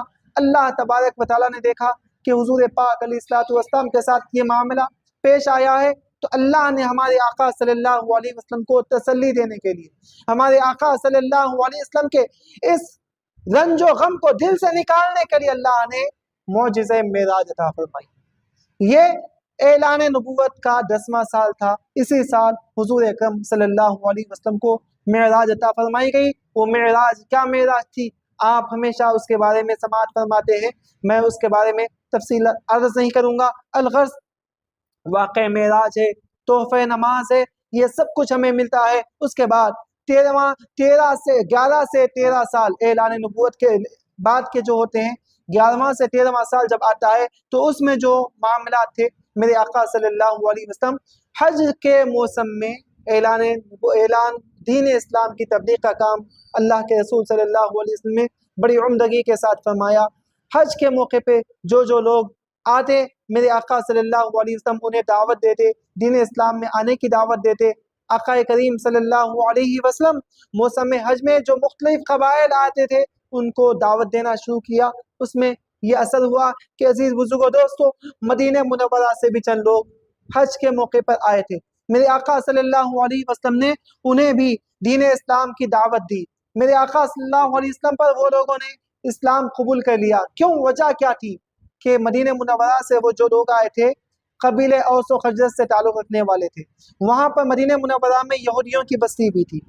وہ یہودی جب اوس و خزرج کے لوگ ان یہودیوں پر کچھ نہ کچھ حملہ کرتے تو وہ لوگ کہتے کہ دیکھو ایک وقت ایسا آئے گا کہ یہ مدینے میں، یہ یثرب میں، جس کا نام مدینہ نہیں تھا اس وقت یثرب تھا، اس وقت وہ لوگ کہتے کہ ہاں ایک آخری نبی آنے والے ہیں، جب وہ تشریف لائیں گے تو ہم ان پر ایمان لائیں گے، ہم مضبوط ہوں گے، اس وقت ہم تم پر حملہ کریں گے۔ عزیز بزرگوں دوستو، اوس و خزرج کے جب لوگوں نے دیکھا کہ یہ آخری نبی ہے جو آ چکے ہیں، کیوں نہ ہم یہود مدینہ سے پہلے، یثرب کے یہودیوں سے پہلے ہم داخل اسلام ہو جائیں گے، ہم اس میں پہل کرنے والے بن جائیں گے۔ اس وقت جو تاریخ کی کتابوں میں بیعت عقبہ اولا اور بیعت عقبہ ثانیہ کہا جاتا ہے۔ عقبہ اولا پہلی بیعت جو کی گئی، عقبہ نام یہ گھاٹی ہے جہاں پر بیعت کرتے ہیں، تو اس وقت میرے عزیز بزرگوں دوستو 12 افراد مدینہ منورہ کے داخل اسلام ہوتے ہیں، اور بیعت عقبہ ثانیہ میں کل 73 افراد اور 2-3 خواتین داخل اسلام ہوتے ہیں۔ اس طریقے سے وہ لوگ مدینہ منورہ میں جا کر حضور پاک علیہ الصلوۃ والسلام کی تعلیمات کو پہنچاتے ہیں۔ عزیز بزرگوں دوستو، اللہ کے رسول صلی اللہ علیہ وسلم نے مدینے کے لوگوں کو دعوت دی کہ کہا کہ آپ لوگ وہاں پر جائیں اور وہاں پر جا کر دین اسلام کی تبلیغ فرمائیں۔ الغرض اللہ کے رسول صلی اللہ علیہ وسلم نے ان کے ساتھ حضرت مصعب بن عمیر رضی اللہ عنہ کو روانہ فرمایا۔ وہ وہاں پر دین اسلام کی تبلیغ فرماتے رہے، لوگوں کو دعوت دین دیتے رہے۔ الغرض یہ اعلان نبوت کا 13واں سال تھا۔ اللہ کے رسول صلی اللہ علیہ وسلم پر وحی کا نزول ہوتا ہے، سورہ یوسف نازل کیا گیا اسی دوران میں، اور دیگر مکی صورتیں اللہ کے رسول صلی اللہ علیہ وسلم پر نازل ہوتی ہیں، جو ہمیں یہ سکھاتی ہے کہ صبر کیسے کیا جائے، استقامت کیسے رکھی جائے، اور اللہ کی مدد اور نصرت کی امید کیسے رکھی جائے اور دین اسلام کی تبلیغ اور اشاعت کیسے کی جائے، یہ سارے مراحل اللہ تبارک و تعالیٰ نے یہ تمام مکی صورتوں میں اللہ تبارک و تعالیٰ نے مسلمانوں کو عطا فرمائی ہے۔ الغرض میں عزیز بزرگوں دوستو، مکہ مکرمہ کی جو زندگی تھی حضور پاک علیہ السلام کی، اس کو اگر ہم دیکھیں تو جو مکی زندگی میں جو نمایاں پہلو ہمارے سامنے آتے ہیں، جو خصوصیات ہمارے سامنے آتی ہیں، وہ سب سے پہلی چیز ہے ایمان و عقیدے کی دعوت۔ اللہ کے رسول صلی اللہ علیہ وسلم نے ایمان و عقیدے کی دعوت دی، توحید و رسالت کی دعوت دی، آخرت کا یقین دلایا اور لوگوں کے ایمان و عقیدے کو مضبوط فرمایا، مرنے کے بعد اٹھائے جانے کو بیان فرمایا۔ یہ سب کچھ عقیدے اور ایمان کی جو دعوت اہم جو کام ہوتا ہے، یہ مکی زندگی کے ابتدائی دور میں ہوئے۔ بت پرستی اور جاہلیت اور ظلم اور سود وغیرہ کی مخالفت پر احکامی آیتیں نازل ہوئی، یہ مکہ مکرمہ کی مکی زندگی تھی۔ دوسری چیز کیا تھی؟ اللہ کے رسول صلی اللہ علیہ وسلم نے آزمائشوں پہ صبر کرنا سکھایا، استقامت اور صبر کی تعلیم دی۔ اللہ کے رسول صلی اللہ علیہ وسلم پر اور آپ کے صحابہ کرام پر ظلم و ستم ڈھایا گیا، لیکن انہوں نے صبر کا دامن تھامے رکھا۔ اسی دوران میں میرے عزیز بزرگوں دوستو، نبی اعلان نبوت کا 90 سال تھا۔ حضور پاک علیہ السلام کے ساتھ ایک معاملہ یہ بھی ہوا کہ شعب ابی طالب میں مکمل خاندان رسول کا بائیکاٹ کیا گیا۔ ایک دو دن نہیں، بائیکاٹ کسے کہتے ہیں؟ ہم اگر آج جو دور میں 2025 میں اب ہے تو ہم دیکھتے ہیں کہ چند سال پہلے کیا ہوا تھا، ہمارے علاقوں میں کورونا وائرس پھیل چکا تھا۔ ایسے وقت میں کیا ہوا؟ لاک ڈاؤن ہو چکا تھا۔ لاک ڈاؤن ہر کنٹری میں لاک ڈاؤن کیسے ہوا کہ جہاں کے لوگ وہاں پر اپنے گھروں میں وہ مقید ہو چکے تھے، اور چند ایسے پہلو آئے کہ جس میں 2 گھنٹے کی ڈیل، کہیں 1 گھنٹے کی ڈیل ملی تاکہ ہم ترکاری وغیرہ اور ضروریات زندگی کا سامان لے سکیں۔ عزیز بزرگوں دوستو، یہ لاک ڈاؤن کا جو وقت گزرا ہے، یہ بڑا کٹھن دور گزرا ہے۔ اب اس کو سامنے رکھ کر دیکھیے، حضور پاک علیہ السلام کے خاندان کے ساتھ شعب ابی طالب میں ان لوگوں نے یہ اختیار کیا کہ حضور پاک علیہ السلام دین اسلام کی دعوت سے باز نہیں آ رہے ہیں، وہ ہمارے بتوں کو برا بھلا کہہ رہے ہیں اور لوگ داخل اسلام ہو رہے ہیں، تو اب ایک کام کریں گے کہ ہم ان کا بائیکاٹ کریں گے، ان سے ہم کوئی معاملہ نہیں رکھیں گے، ہمارا مال تجارت ان کے پاس نہیں جائے گا، کھانے پینے کا اناج و غلہ نہیں جائے گا، کوئی ان سے تعلق نہیں رکھے گا، ان کے بچیوں کے ساتھ کوئی شادی نہیں کرے گا، ان کے بچوں کے ساتھ کوئی شادی نہیں کرے گا، ان سے کسی قسم کے روابط نہیں رکھے جائیں گے۔ شعب ابی طالب میں انہیں محصول کر دیا گیا، ایسا محسوس کر دیا گیا کہ وہ 3 سال ایسے کٹھن گزرے۔ عزیز بزرگوں دوستو، میرے آقا صلی اللہ علیہ وسلم کے خاندان کے ساتھ کہ جہاں پر چھوٹے بچے تھے شعب ابی طالب میں مسلمانوں کے، وہ خاندان رسول کے بچے جو دودھ پینے والے، وہ بلک بلک کے روتے تھے، ماں کے سینوں سے دودھ خشک ہو چکا تھا، ان کے رونے کی آوازیں صحن کعبہ تک سنائی دیتی تھی، لیکن پھر بھی ان ظالموں کو رحم نہیں آتا تھا۔ عزیز بزرگوں دوستو، ایسا وقت بھی گزرا کہ خاندان رسول اس وقت اناج و غلہ تو دور کی بات ہے، جھاڑ کے درخت کے پتے کھا کر زندگی گزارا کیا۔ عزیز بزرگوں دوستو، میرے آقا صلی اللہ علیہ وسلم خاتم کائنات ہے، سرکار دو عالم صلی اللہ علیہ وسلم کا معاملہ یہ ہے کہ اللہ کے رسول صلی اللہ علیہ وسلم کے متعلق صحیح بخاری شریف میں 1-2 مرتبہ نہیں بلکہ 7 دفعہ یہ حدیث پاک آتی ہے مقرر الفاظ کے ساتھ۔ کیا فرماتے ہیں سرکار؟ انما انا قاسم و خازن واللہ یعطی، کے لوگوں سنو، کائنات میں جو رزق تقسیم ہوتا ہے اللہ تعالیٰ نے اس کا خازن مجھے بنایا ہے، اللہ نے مجھے میرے ہاتھوں میں خزانوں کی دولتوں کی چابیاں عطا فرما دی ہے۔ اے حبیب، آپ جسے چاہے جو چاہیں عطا فرما دیں۔ اتنا اختیار ہونے کے باوجود میرے آقا صلی اللہ علیہ وسلم نے شعب ابی طالب میں 3 سال تک ایسی زندگی گزاری تاکہ قیامت تک آنے والے امتیوں کے لیے یہ درس مل جائے کہ ایسا وقت بھی اگر آ جائے دین اسلام کی دعوت کی خاطر تو تم گزار نہ سکو، گزارو، میرے لیے تمہاری سیرت کا یہ پہلو سبق آموز ہوتا ہے۔ عزیز بزرگوں دوستو، اس طریقے سے حضور پاک علیہ السلام نے شعب ابی طالب میں 3 سال بائیکاٹ رکھا، اور بھوک و پیاس۔ اب یہ بائیکاٹ ختم کیسے ہوا؟ حضور پاک علیہ السلام کے اس کی تفصیل بھی ہمیں آتی ہے۔ سرکار دو عالم صلی اللہ علیہ وسلم کے چچا کو آپ نے کہا کہ دیکھو کعبہ مکرمہ، کعبے کے اندر جو ہمارے درمیان جو معاہدہ تھا، وہ معاہدہ جس پر لکھا گیا تھا وہ سارے ورق کو مکڑیوں نے کھا لیا ہے، وہ دیمک نے کھا لیا ہے۔ ہاں، جہاں جہاں اللہ کا نام ہے وہ نام اللہ کا نام باقی ہے۔ اللہ کے رسول صلی اللہ علیہ وسلم نے یہ بیان کر دیا۔ ابو طالب نے ان لوگوں سے کہا کہ تم لوگوں کو میں ایک بات کہتا ہوں کہ دیکھو محمد عربی شعب ابی طالب میں موجود ہے، لیکن وہ کہتے ہیں کہ جہاں ہمارا جو معاہدہ لکھ کر کعبے میں رکھ دیا گیا تھا، دیمک نے اس سب کو کھا لیا ہے، سوائے اللہ کے نام کے کچھ باقی نہ رہا۔ میرے آقا صلی اللہ علیہ وسلم وہاں پر موجود ہے، لیکن آپ کو اللہ نے وہ غیبی علوم عطا فرمائے تھے کہ سرکار نے یہ دیکھ لیا تھا۔ اللہ کے رسول صلی اللہ علیہ وسلم کی گفتگو سننے کے بعد انہوں نے کہا کہ یقیناً ہم جا کر دیکھیں گے۔ ہاں، اگر ایسا ہی معاملہ ہے کہ جیسے محمد نے فرمایا ہے ویسے ہی معاملہ ہے صلی اللہ علیہ وسلم، تو ہم اب یہ شعب ابی طالب کا جو بائیکاٹ ہے محاصرہ، اس کو ختم کر دیں گے۔ جا کر دیکھا تو سرکار نے جیسے فرمایا تھا ویسے ہی معاہدے کو دیمک نے کھا لیا، جہاں جہاں اللہ کا نام تھا وہ اللہ کا نام محفوظ رہا۔ یہ معاملہ جب ہوا تو وہ بائیکاٹ کو ختم کر دیا گیا۔ عزیز بزرگوں دوستو، اس کے بعد حضور پاک علیہ الصلوۃ والسلام نے ہجرت کی تعمیر تیاری شروع فرمائی۔ اعلان نبوت کا 13واں سال ہے۔ اللہ کے رسول صلی اللہ علیہ وسلم پر اللہ تبارک و تعالیٰ نے یہ وحی فرمائی کہ حبیب صلی اللہ علیہ وسلم آپ کو اب مکہ رہنا نہیں ہے، آپ کو ہجرت کے لیے آپ ہجرت کرنا ہے۔ جیسے ہی ہجرت کی تعلیم، ہجرت کا حکم فرمایا، حضور پاک علیہ الصلوۃ والسلام نے حضرت ابوبکر صدیق رضی اللہ عنہ کے گھر تشریف لائے اور ابوبکر رضی اللہ عنہ کو کہا کہ ابوبکر گھر سے سب لوگوں کو باہر کر دو، ایک اہم بات کرنی ہے، ایک اہم بات کرنی ہے۔ وہ کیا ہے؟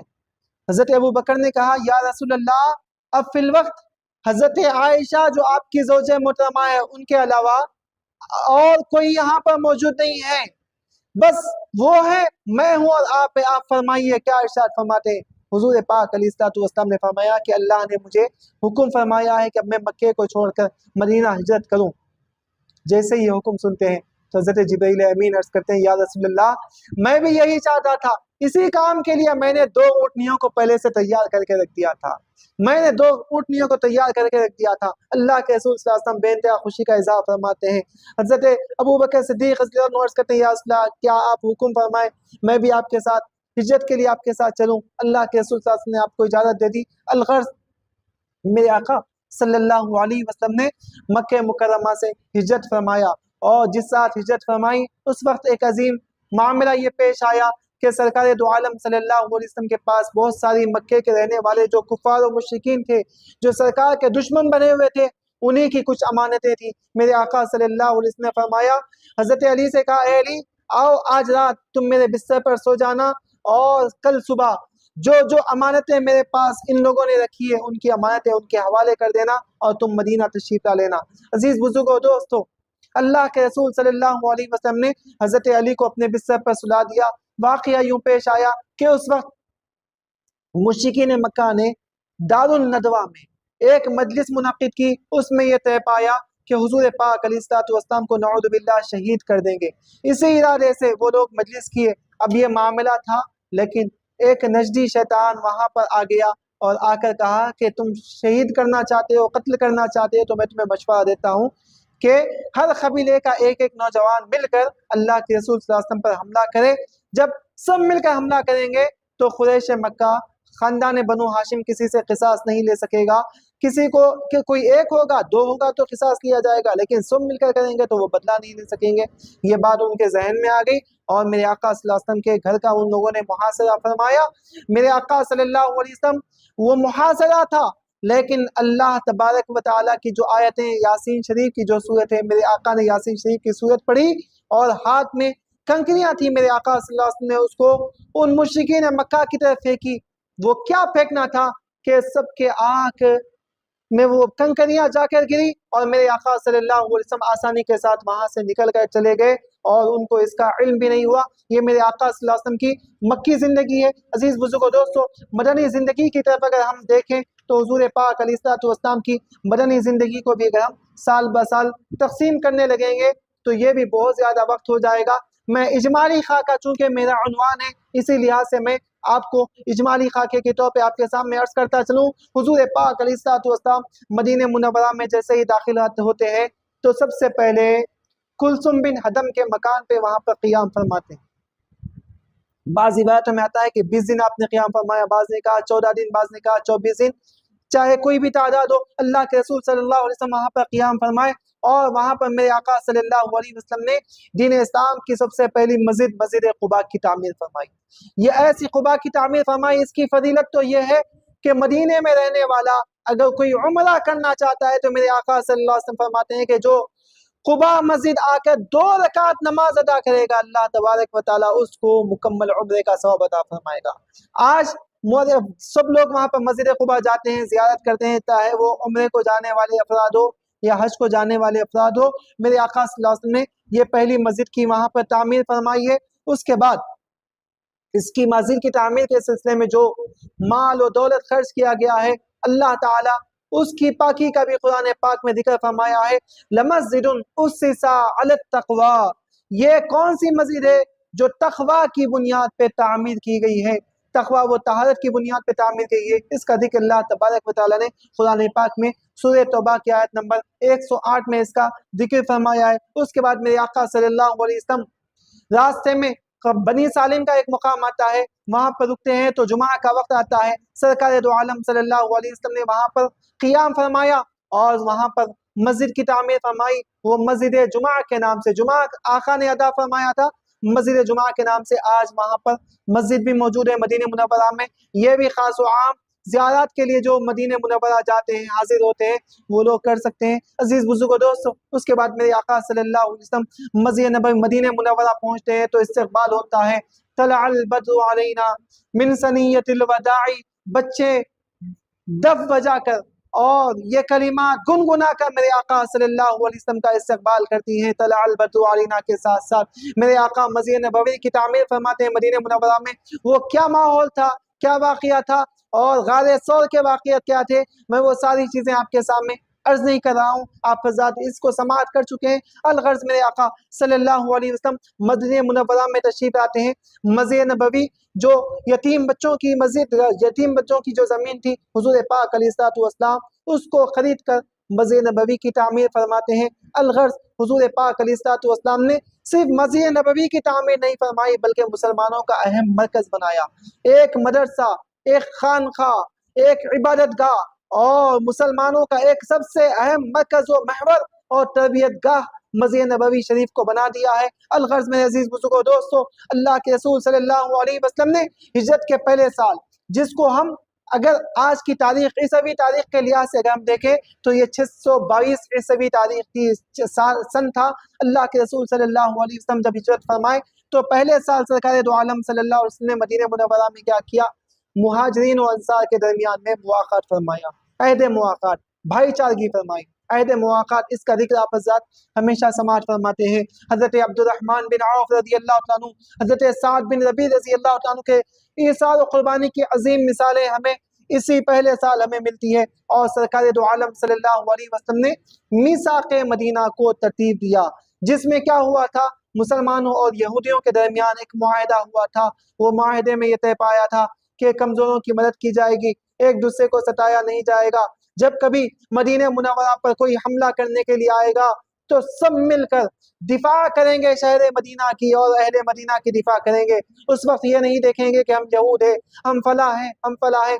یہ معاہدہ طے پایا اللہ کے رسول صلی اللہ علیہ وسلم پر۔ اسی سال زکوٰۃ کی فرضیت کا بھی حکم ڈالا گیا، حکم نازل ہوا، اور اسی سال اللہ تبارک و تعالیٰ نے نماز اور زکوٰۃ کی تعلیم دی۔ قرآن پاک کی آیتیں اقیموا الصلاۃ وآتوا الزکاۃ کا نزول اسی وقت ہوا۔ الغرض ہجرت کا جب دوسرا سال آیا، 623ویں عیسوی تھی، اللہ کے رسول صلی اللہ علیہ وسلم نماز ادا کر رہے تھے۔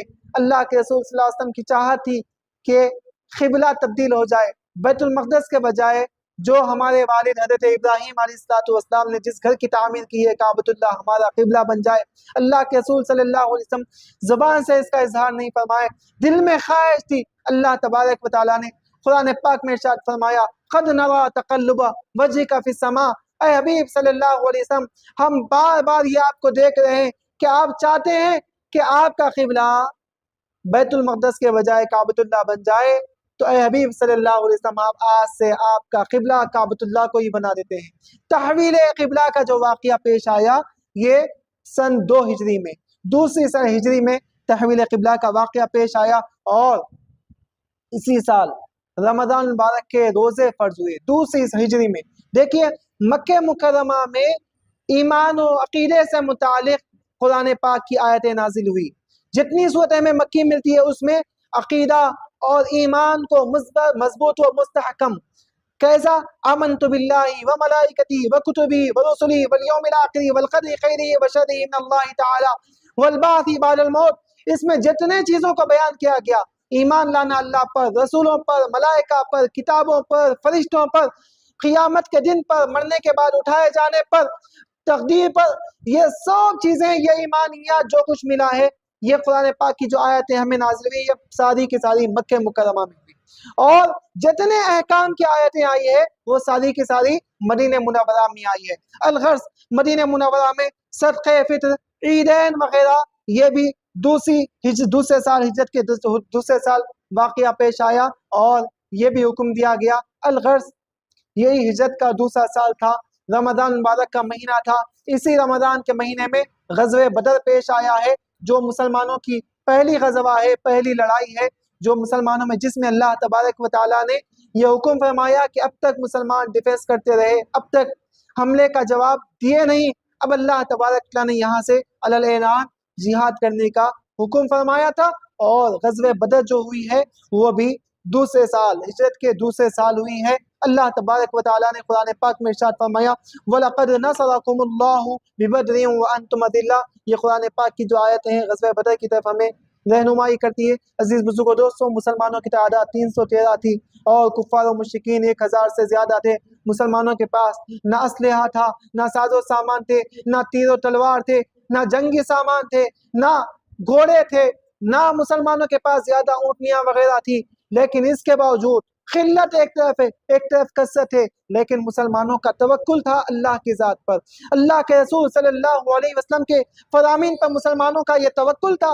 اسی وجہ سے اللہ تبارک و تعالیٰ نے ان کی تعداد 313 مسلمانوں کی تعداد ہے، اور سامنے اگیس میں 1000 سے زائد مشرکین کا اور کفاروں کا لشکر ہے، تبھی بھی اللہ تبارک و تعالیٰ نے مسلمانوں کو کامیابی و کامرانی عطا فرمائی ہے۔ یہ غزوہ بدر کا جو واقعہ پیش آیا یہ قرآن پاک میں تفصیل کے ساتھ موجود ہے، اور وراثت کے جو ابتدائی احکامات نازل ہوئے یہ بھی ہجرت کے دوسرے سال ہوئے ہیں۔ عزیز بزرگوں دوستو، ہجرت کا جب تیسرا سال آیا تو اس میں بھی کیا ہوا، اس میں بھی چند چیزیں ہوئی ہے۔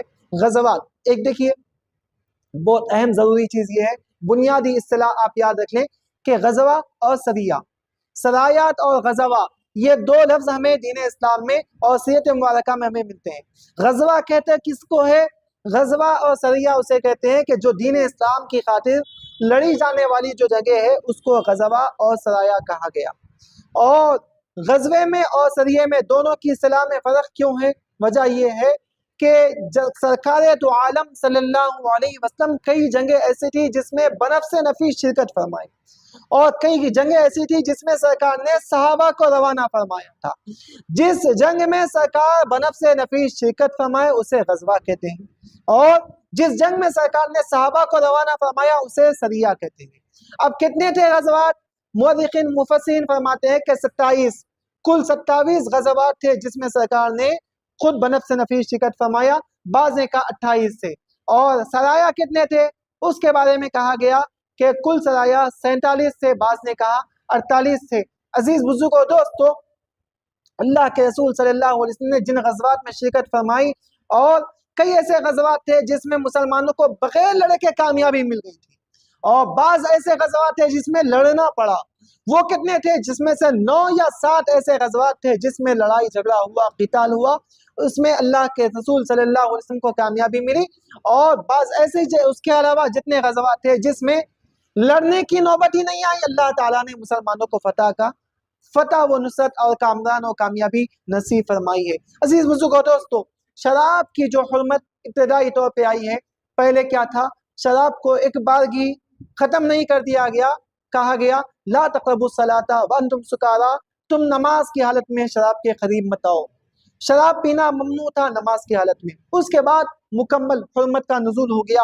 الغرض یہ جو پہلا جو شراب کی تحریم کا جو حکم آیا ہے یہ بھی ہجرت کے تیسرے سال پیش آیا۔ اور سب سے اہم چیز کیا ہوئی؟ ہجرت کے تیسرے سال حضرت مولا کائنات کی شادی حضرت سیدتنا فاطمہ الزہرا رضی اللہ عنہا کے ساتھ ہوئی ہے۔ وہ بھی واقعہ عجیب واقعہ ہے۔ اللہ کے رسول صلی اللہ علیہ وسلم کے گھر کی شہزادی ہے تو اللہ نے ان کے شوہر کا انتخاب فرمایا تو اللہ کے گھر پیدا ہونے والے شہزادے کا انتخاب فرمایا۔ مولا کائنات چونکہ مولود کعبہ ہے، اللہ کے گھر پیدا ہونے کا، کعبے کے اندر پیدا ہونے کا انہیں شرف تھا، تو اللہ نے چاہا کہ لڑکی محمد عربی کے گھر کی ہو تو لڑکا ہمارے گھر کا لڑکا ہو، اسی لیے اللہ تبارک و تعالیٰ نے حضور پاک علیہ السلام کی شہزادی حضرت مولا کائنات علی مرتضیٰ کا رشتہ فرما دیا۔ اور اس کی تفصیل بھی ہمیں جو ملتی ہے یہ بھی سن 3 ہجری میں ہمیں ملتی ہے۔ اسی طریقے سے عزیز بزرگوں دوستو، غزوہ احد جو ہوا ہے یہ بھی ہجرت کے تیسرے سال ہی غزوہ ہوا ہے۔ تیسرے سال ہی غزوہ احد میں کیا ہوا؟ ابتدا میں مسلمانوں کو کامیابی و کامرانی ملی، لیکن آخر میں وہ کامیابی کامرانی چینج ہو گئی۔ وجہ کیا تھی؟ کہ تھوڑی سی لغزش، حضور پاک علیہ السلام کی بات نہ قبول کرنے کی وجہ سے، نہ ماننے کی وجہ سے ایک ٹیلا تھا جہاں پر سرکار نے فرمایا چاہے کامیابی بھی مل جائے، چاہے کچھ بھی حاصل ہو جائے، صحابہ کرام کو کہا کہ یہاں سے ہٹنا نہیں، یہاں سے تھوڑا بھی یہاں سے نیچے نہیں آنا۔ لیکن مسلمانوں نے دیکھا کہ مسلمانوں کو کامیابی مل گئی اور سب لوگ مال غنیمت لوٹنے میں مصروف ہے، تو جو ٹیلے پر ٹھہرے ہوئے تھے وہ صحابہ کرام بھی وہاں سے ہٹنا شروع کیے۔ موقع کی تاب میں وہاں سے پیچھے سے آ کر کفار و مشرکین نے مسلمانوں پہ حملہ کرنا شروع کر دیا۔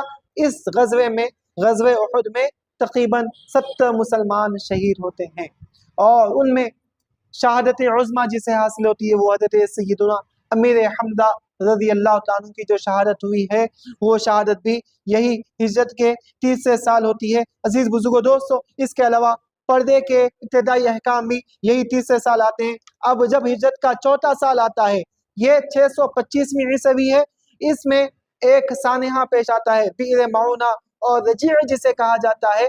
چند لوگ آئے تھے حضور کے دربار میں، کہے کہ یا رسول اللہ ہمارے مقام پہ آپ مسلمان معلمین کو بھیجیے تاکہ وہاں پر جا کر ہم ان سے دین سیکھیں اور ہمارے بچوں کو وہ قرآن سکھائیں، تعلیم دیں۔ اللہ کے رسول صلی اللہ علیہ وسلم نے صحابہ کرام کو بھیجا، 70 صحابہ کرام کو انہوں نے دھوکہ دہی میں لے جا کر شہید کر دیا۔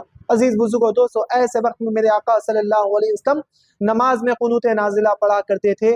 یہ حضور پاک علیہ السلام ان کے اس دوران میں بتایا جاتا ہے کہ تقریباً 40 دن تک روایتوں میں آتا ہے کہ سرکار نے قنوت نازلہ کا اہتمام فرمایا۔ یہ ہجرت کا چوتھا سال تھا۔ 70 مسلمان معلمین حافظ صحابہ کرام کو انہوں نے شہید کر دیا۔ عزیز بزرگوں دوستو، غزوہ بدر صغریٰ جسے کہا جاتا ہے وہ بھی ہجرت کے 5ویں سال پیش آیا، چوتھے سال پیش آیا۔ اسی طریقے سے نماز خوف کے جو احکام آئے ہیں وہ بھی ہجرت کے چوتھے سال پیش آئے ہیں۔ اسی طریقے سے قصاص کا جو حکم آیا، وَكَتَبْنَا عَلَيْهِمْ فِيهَا أَنَّ النَّفْسَ بِالنَّفْسِ وَالْعَيْنَ بِالْعَيْنِ وَالْأَنْفَ بِالْأَنْفِ وَالْأُذُنَ بِالْأُذُنِ، یعنی جان کے بدلے جان، جو قصاص کا حکم آیا ہے یہ بھی ہجرت کے چوتھے سال میں آیا۔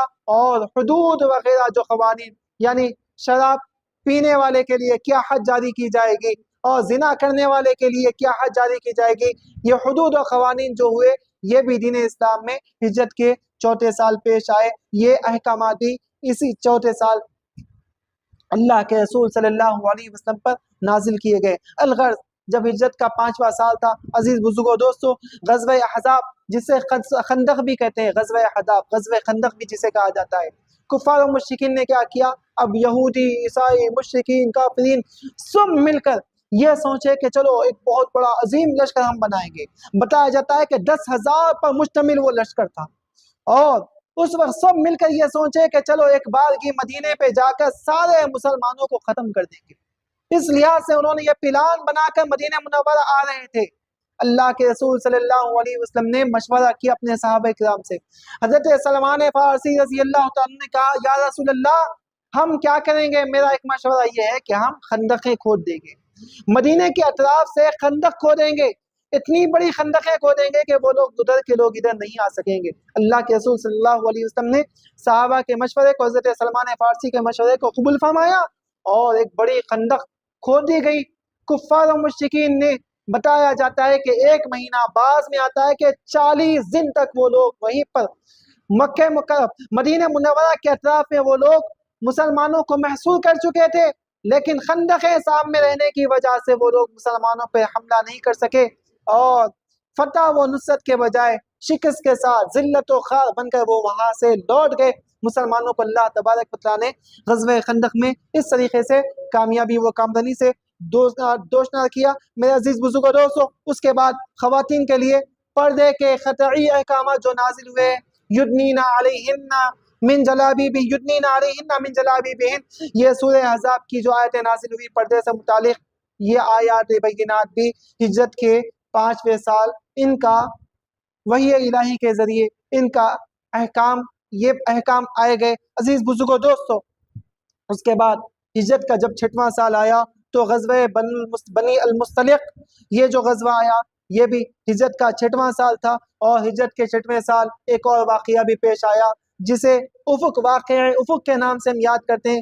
حضرت عائشہ صدیقہ رضی اللہ تعالیٰ عنہ پر نعوذ باللہ من ذالک چند مشرکین نے اور لوگوں نے تہمت باندھی، اور وہ ایک عظیم واقعہ ہے، بڑا واقعہ، تفصیلی واقعہ ہے۔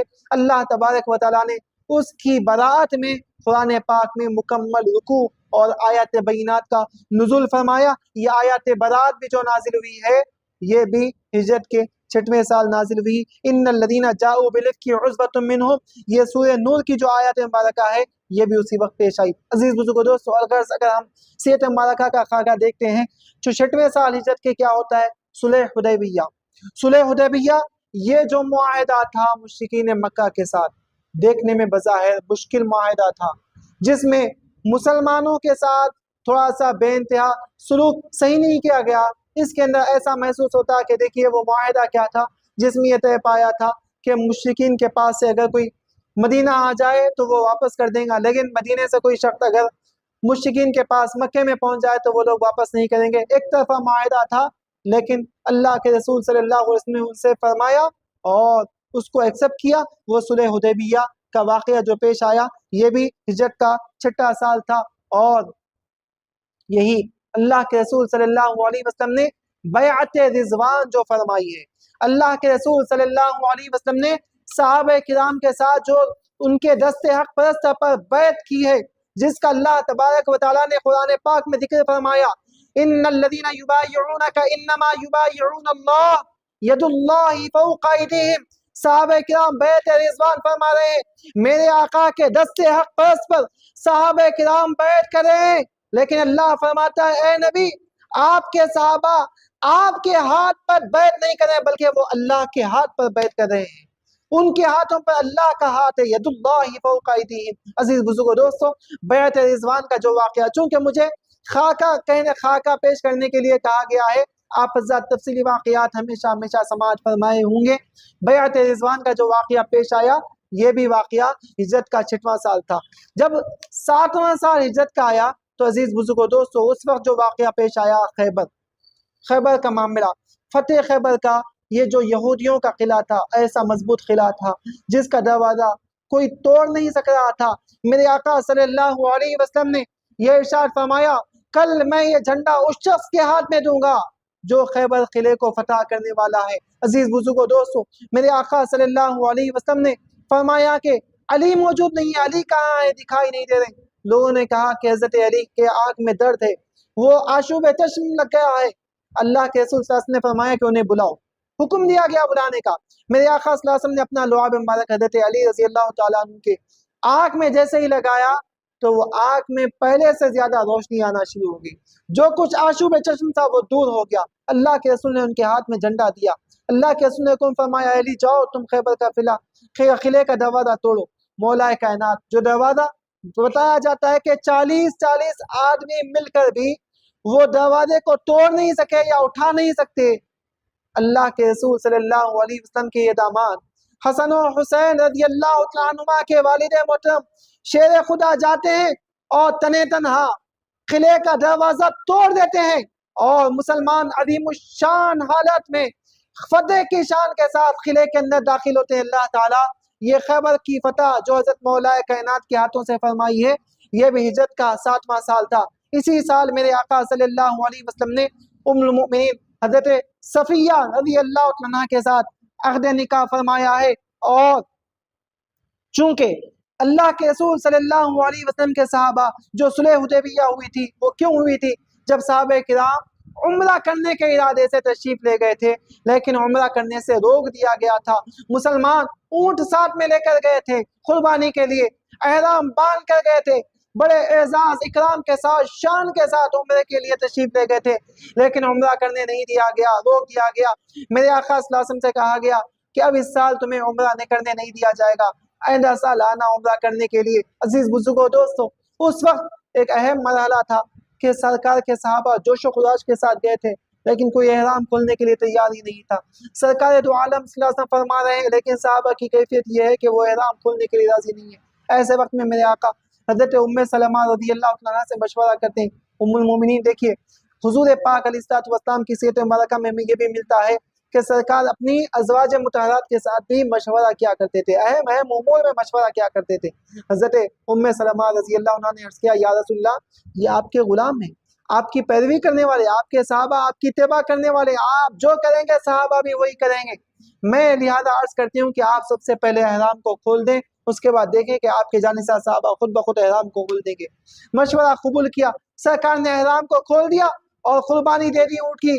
جیسے ہی صحابہ نے دیکھا کہ ہمارے آقا احرام کھول دیے ہیں تو ہم کیا کریں گے، بغیر آقا کے ہم عمرہ تو نہیں کر سکیں گے۔ لہذا سرکار کی اتباع میں سب کے سب لوگوں نے احرام کھول دیا۔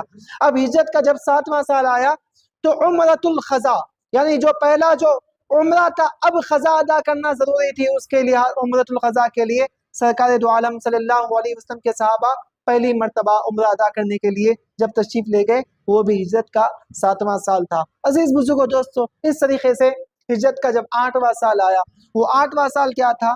اللہ تبارک و تعالیٰ نے سورہ فتح کی آیت مبارکہ نازل فرمائی، انا فتحنا لک فتحا مبینا۔ اللہ تبارک و تعالیٰ نے مکے کی فتح کی خوشخبری آقا کریم صلی اللہ علیہ وسلم کو سنا دی، اور سرکار دو عالم صلی اللہ علیہ وسلم مکہ مکرمہ میں فتح کی شان کے ساتھ داخل ہوئے۔ اور اس وقت تمام مشرکین جو صحابہ کو اذیتیں دیتے تھے، تکلیف دیتے تھے، وہ اپنے اپنے گھروں میں جا کر چھپنا شروع کر دیے۔ مسلمان فتح کی شان کے ساتھ مکہ مکرمہ پر اپنے تمام کے تمام اصول و قوانین کے ساتھ مسلمان جم گئے، اور حضور پاک علیہ السلام کے ساتھ اور صحابہ کرام کے سامنے جو مشرکین مکہ تھے وہ ڈرنے لگے، خوف کھانے لگے۔ مگر میرے آقا صلی اللہ علیہ وسلم نے کیا معاملہ فرمایا؟ سرکار نے فرمایا، اذهبوا انتم الطلقاء لا تصریب علیکم اليوم یوم المرحمہ۔ یہ جو الفاظ ہے سرکار دو عالم صلی اللہ علیہ وسلم کے ساتھ ملتے ہیں۔ سرکار نے فرمایا، لوگوں، وہ تمہارا سلوک تھا، تم نے ہم کو تکلیف دی، وہ تمہارا سلوک تھا کہ تم نے ہمارے صحابہ کو تپتی ہوئی ریت پر اور پہاڑوں پر گھسٹ کے تکلیفیں دی ہیں، وہ تمہارا سلوک تھا جو تمہوں نے خواتین کو بھی نہیں دیکھا، انہیں بھی شہید کر دیا، وہ تمہارا برتاؤ تھا۔ لیکن ہم مسلمان ہیں، اللہ کا نبی ہوں میں، میرا سلوک تمہارے ساتھ ایسے نہیں ہوگا، چاہے تم ہمارے قاتل ہو یا ہمارے مجرم ہو، لیکن اذهبوا انتم الطلقاء، جاؤ، آج میں تمہیں معاف کر دیتا ہوں، تمہیں عام معافی کا اعلان کرتا ہوں، لا تصریب علیکم اليوم۔ ایک وقت وہ وقت تھا حضرت یوسف نے اپنے 11 بھائیوں کو معاف فرمایا، وجہ یہ تھی کہ انہوں نے حضرت یوسف نے یوسف کو تکلیف دیا تھا، کنویں میں ڈال دیا تھا، لیکن حضرت یوسف نے کہا، لا تصریب علیکم اليوم، آج تم پر پوچھ گچھ نہیں ہوگی، جاؤ بھائیوں، میں تمہیں معاف کر دیا۔ ایسے ہی میرے آقا صلی اللہ علیہ وسلم نے فرمایا کہ جیسے میرے بھائی یوسف نے ان کو معاف کر دیا تھا، آج میں بھی تمہیں معافی کا اعلان کرتا ہوں۔ عزیز بزرگوں دوستو، یہ ہجرت کا 8واں سال تھا۔ خانہ کعبہ کو بتوں سے پاک کیا گیا، جو 360 بت تقریباً خانہ کعبہ میں رکھے تھے۔ میرے آقا صلی اللہ علیہ وسلم نے ان تمام کے تمام نجس بتوں کو خانہ کعبہ سے پاک کیا، صاف کیا، اور اسی سال غزوہ حنین اور طائف کا محاصرہ بھی میرے آقا صلی اللہ علیہ وسلم نے فرمایا، اور اللہ کی وہ آیات بینات نازل ہو گئی، قل جاء الحق وزهق الباطل۔ اے حبیب صلی اللہ علیہ وسلم، آپ فرما دیجئے کہ حق آ گیا اور باطل ختم ہو گیا، باطل مٹ گیا۔ ان الباطل کان زہوقا، یقیناً باطل کو مٹنا ہی تھا۔ یہ سورۃ الاسراء کی جو آیت مبارکہ ہے اس کا نزول ہوا ہجرت کا جب 90واں سال آیا۔ عزیز بزرگوں دوستو، عام الوفود جسے کہا جاتا ہے، وفود کی شکل میں حضور پاک علیہ الصلوۃ والسلام کے پاس قبیلے آتے تھے اور حضور پاک علیہ الصلوۃ والسلام کے دست حق پر اسلام قبول فرماتے تھے۔ غزوہ تبوک کا جو معاملہ ہے وہ بھی ہجرت کے 90 سال پیش آیا اور مسلمانوں نے روم کی سلطنت کے مقابلے میں لشکر کشی کی۔ یہ بھی غزوہ تبوک کا جو واقعہ ہے یہ بھی دین اسلام کا اہم واقعہ ہجرت کے 90 سال پیش آتا ہے۔ اسی طریقے سے سورۃ التوبہ کا نزول آیا اور جس میں منافقین جو لوگ تھے، مسلمانوں کو ستانے والے، انہیں بھی بے نقاب کیا گیا اور مشرکین مکہ کو، مشرکین کو، جتنے شرک کرنے والے ہیں ان کو حج کے لیے روک دیا گیا۔ اب یہ حج صرف اور صرف مسلمانوں کا حج ہے، اب یہاں پر مکے میں کوئی غیر مسلم داخل نہیں ہو سکتا۔ یہ آیات بینات کا نزول ہوا۔ الغرض مختلف قبائل کے لوگ حضور پاک علیہ الصلوۃ والسلام کے پاس آتے اور زانو تلمس طے کرتے ہوئے دین اسلام میں داخل ہوتے۔ اب جب ہجرت کا 10واں سال آیا تو حجۃ الوداع کے لیے میرے آقا صلی اللہ علیہ وسلم تشریف لے گئے اور رسول اکرم صلی اللہ علیہ وسلم نے آخری خطبہ ارشاد فرمایا۔ جو حج کے موقع پر خطبہ ارشاد فرماتا ہے وہ خطبہ حجۃ الوداع ایک ایسا عظیم خطبہ ہے جس کے اندر اللہ کے رسول صلی اللہ علیہ وسلم نے علی اعلان کھڑے ہو کر یہ ارشاد فرمایا، الیوم اکملت لکم دینکم واتممت علیکم نعمتی ورضیت لکم الاسلام دینا، کہ لوگو اب دین مکمل ہو چکا ہے، اللہ نے اپنی نعمتوں کو مجھ پر مکمل فرما دیا ہے، اب اس میں کوئی کمی و زیادتی نہیں کی جائے گی۔ میرے آقا صلی اللہ علیہ وسلم نے خطبہ حجۃ الوداع کے موقع پر بتایا جاتا ہے کہ تقریباً 1,24,000 صحابہ کرام ہیں، بعض روایتوں میں آتا ہے کہ 1,44,000 صحابہ کرام کی تعداد تھی، 1.25 کم و بیش 1.25 مسلمان اس وقت موجود تھے۔ میرے آقا نے عظیم خطبہ ارشاد فرمایا جس میں ہر حق والے کو اس کے حق عطا فرمائے۔ اللہ کے رسول صلی اللہ علیہ وسلم نے ارشاد فرمایا کہ لوگوں، یہ اب آپس میں تمہارا خون جیسے مکہ مکرمہ میں خون حرام ہے، ویسے ہی آپس میں ایک دوسرے کا تم پر خون حرام ہے۔ آج کے بعد کوئی ایک دوسرے کا خون نہیں بہائے گا، کوئی قتل و غارت گری نہیں کرے گا، آج کے بعد کوئی ایک دوسرے پر فخر نہیں کرے گا۔ عجمی پر لا فضل علی عربی ولا عجمی، کوئی عربی کو عجمی پر فضلت نہیں ہوگی، کوئی عجمی کو عربی پر فضلت نہیں ہوگی، کوئی گورے کو کالے پر فضلت نہیں ہوگی، کالے کو گورے پر فضلت نہیں ہوگی۔ اللہ کے رسول صلی اللہ علیہ وسلم نے اخوت و بھائی چارگی کا درس فرمایا، ہر ایک کو حق۔ اللہ کے رسول صلی اللہ علیہ وسلم نے ارشاد فرمایا کہ ہر کوئی رعایا ہے، ہر کوئی تم میں کا ایک ذمہ دار ہے جس کو اللہ تبارک و تعالیٰ نے ہر ایک کا ذمہ دار بنا دیا ہے۔ عزیز بزرگوں دوستو، یہ عظیم خطبہ تھا جس میں اللہ کے رسول صلی اللہ علیہ وسلم نے ارشاد فرمایا، یا ایھا الناس انی ترکت فیکم الثقلین ما ان اخذتم به لن تضلوا بعدی ابدا، کتاب اللہ وعترتی اہل بیتی۔ اے لوگو، میں تمہیں اب یہ عظیم اللہ کے رسول صلی اللہ علیہ وسلم فرماتے ہیں، یا ایھا الناس، اے لوگو، انی ترکت فیکم الثقلین، میں تم میں دو عظیم چیزیں چھوڑ کر جا رہا ہوں۔ ایک تو کیا ہے؟ کتاب اللہ، ایک تو اللہ کی کتاب قرآن مجید ہے، وعدتی اہل بیتی، دوسری میری اہل بیت کرام ہے۔ ان دونوں کو مضبوطی کے ساتھ تھامے رہو گے تو لم تضلوا بعدی ابدا، کہ میرے جانے کے بعد بھی تم گمراہ نہیں ہوگے۔ یہ عظیم خطبے میں اللہ کے رسول صلی اللہ علیہ وسلم نے یہ رہنمایانہ اصول عطا فرمائے۔ الغرض اللہ کے رسول صلی اللہ علیہ وسلم نے مساوات اور آپس میں برابری اور عورتوں کے حقوق، جان و مال کی حرمت وغیرہ پہ اللہ کے رسول صلی اللہ علیہ وسلم نے زور دیا، سود کی حرمت پر زور دیا اور یہ ارشاد فرمایا کہ جاہلیت کے جتنے رسومات تھے اس کو میں اپنے قدموں تلے رون کر جا رہا ہوں۔ میرے عزیز بزرگوں دوستو، یہ عظیم خطبہ حجۃ الوداع جس کے اندر بہت سارے شعبہ حیات سے متعلق ہمیں رہنمایانہ اصول ملتے ہیں۔ یہ تفصیلی واقعات آپ حضرات کسی موقع پر سماعت فرمائیں یا سیرت کی کتابوں میں پڑھیں، مطالعہ کریں۔ الغرض ہجرت کا جب 11واں سال آیا تو میرے عزیز بزرگوں دوستو، میرے آقا صلی اللہ علیہ وسلم پر علالت کے آثار شروع ہو گئے۔ ایسے وقت میں میرے آقا صلی اللہ علیہ وسلم نے حضرت ابوبکر رضی اللہ تعالیٰ عنہ کو امامت کرنے کے لیے حکم فرمایا۔ حضرت ابوبکر تمام مسلمانوں کی امامت کے لیے مقرر ہوئے۔ اللہ کے رسول صلی اللہ علیہ وسلم نے اپنے حین حیات میں حضرت ابوبکر کو قوم کا امام بنایا، رہنما بنایا۔ الغرض ربیع الاول شریف کی 12 تاریخ تھی، ہجرت کا 11واں سال تھا، 632 عیسوی تھی، 12 ربیع الاول پیر کا دن تھا، میرے آقا صلی اللہ علیہ وسلم اس دنیا سے پردہ فرمائے گئے۔ میرے عزیز بزرگوں دوستو، مدینے میں تمام کی تمام جانب سے ہر طرف سے رونے کی آوازیں آنا شروع ہو گئی، سب نڈھال ہو گئے۔ میرے آقا صلی اللہ علیہ وسلم جب تشریف لے گئے تو اللہ کے رسول صلی اللہ علیہ وسلم کے صحابی حضرت ابوبکر صدیق رضی اللہ عنہ ایسے موقع پر آگے بڑھتے ہیں، اور سب لوگ کسی کے پاس کام کرنے کے لیے، حرکت کرنے کے لیے جسم سب کے شل ہو چکے، سب بے ہوشوں کی طرح ان کے جسم ہو چکے، کس لیے کہ ہمارے آقا صلی اللہ علیہ وسلم ہر ایک کی رستگیری فرمانے والے۔ ہمارے آقا صلی اللہ علیہ وسلم جب دنیا سے پردہ فرمائے تو اس وقت کا کیا عالم ہوگا، زبان سے ہم اسے کہہ نہیں سکتے۔ عزیز بزرگوں دوستو، ایسے وقت میں حضرت ابوبکر صدیق رضی اللہ عنہ آگے بڑھ کر ارشاد فرماتے ہیں، من کان یعبد محمدا فإن محمدا قد مات ومن کان یعبد اللہ فإن اللہ حی لا یموت۔ لوگوں، آقا کریم صلی اللہ علیہ وسلم اللہ کے پیغمبر ہیں۔ میرے آقا صلی اللہ علیہ وسلم نے دین کی تکمیل کا اعلان فرما دیا ہے۔ اب کیا اسی طریقے سے روتے رہیں گے؟ ہم کو اللہ کے رسول نے اللہ کی عبادت کا حکم فرمایا، ہم اللہ کے رسول محمد عربی کی عبادت نہیں کرتے تھے۔ محمد عربی صلی اللہ علیہ وسلم تو دنیا سے پردہ فرما چکے ہیں، لیکن ہم اللہ کی عبادت کرتے ہیں۔ ہمارا اللہ وہ اللہ ہے حی لا یموت، جو ہمیشہ زندہ رہنے والا ہے، وہ کبھی مرے گا نہیں ہے، وہ مرتا نہیں ہے۔ ہمیں اس کی عبادت کرنا ہے، ہم اللہ کی عبادت میں مصروف ہو جائیں گے۔ اس طریقے سے میرے آقا حضرت ابوبکر صدیق رضی اللہ عنہ نے مسلمانوں کو ہمت دلائی۔ عزیز بزرگوں دوستو، اللہ کے رسول صلی اللہ علیہ وسلم کے یہ جو درس برس ہے مکی مدنی زندگی پر مشتمل، یہ ایک جامع دستور ہے۔ کیسا دستور ہے؟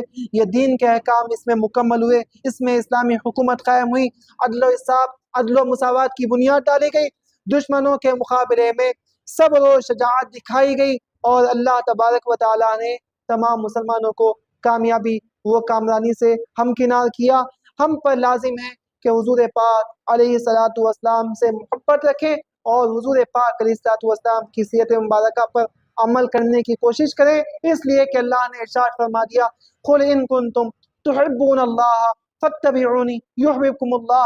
اے لوگو، اگر تم چاہتے ہو کہ تم اللہ سے محبت کرنا چاہتے ہو تو اللہ کے رسول سے محبت کرنا شروع کر دو۔ اور اللہ کے رسول سے محبت کب ہوگی؟ ان کنتم تحبون اللہ فاتبعونی، اللہ کے رسول نے فرمایا اگر اللہ کی محبت اسی وقت حاصل ہوگی جب تم میری اتباع و پیروی کرنے لگو گے۔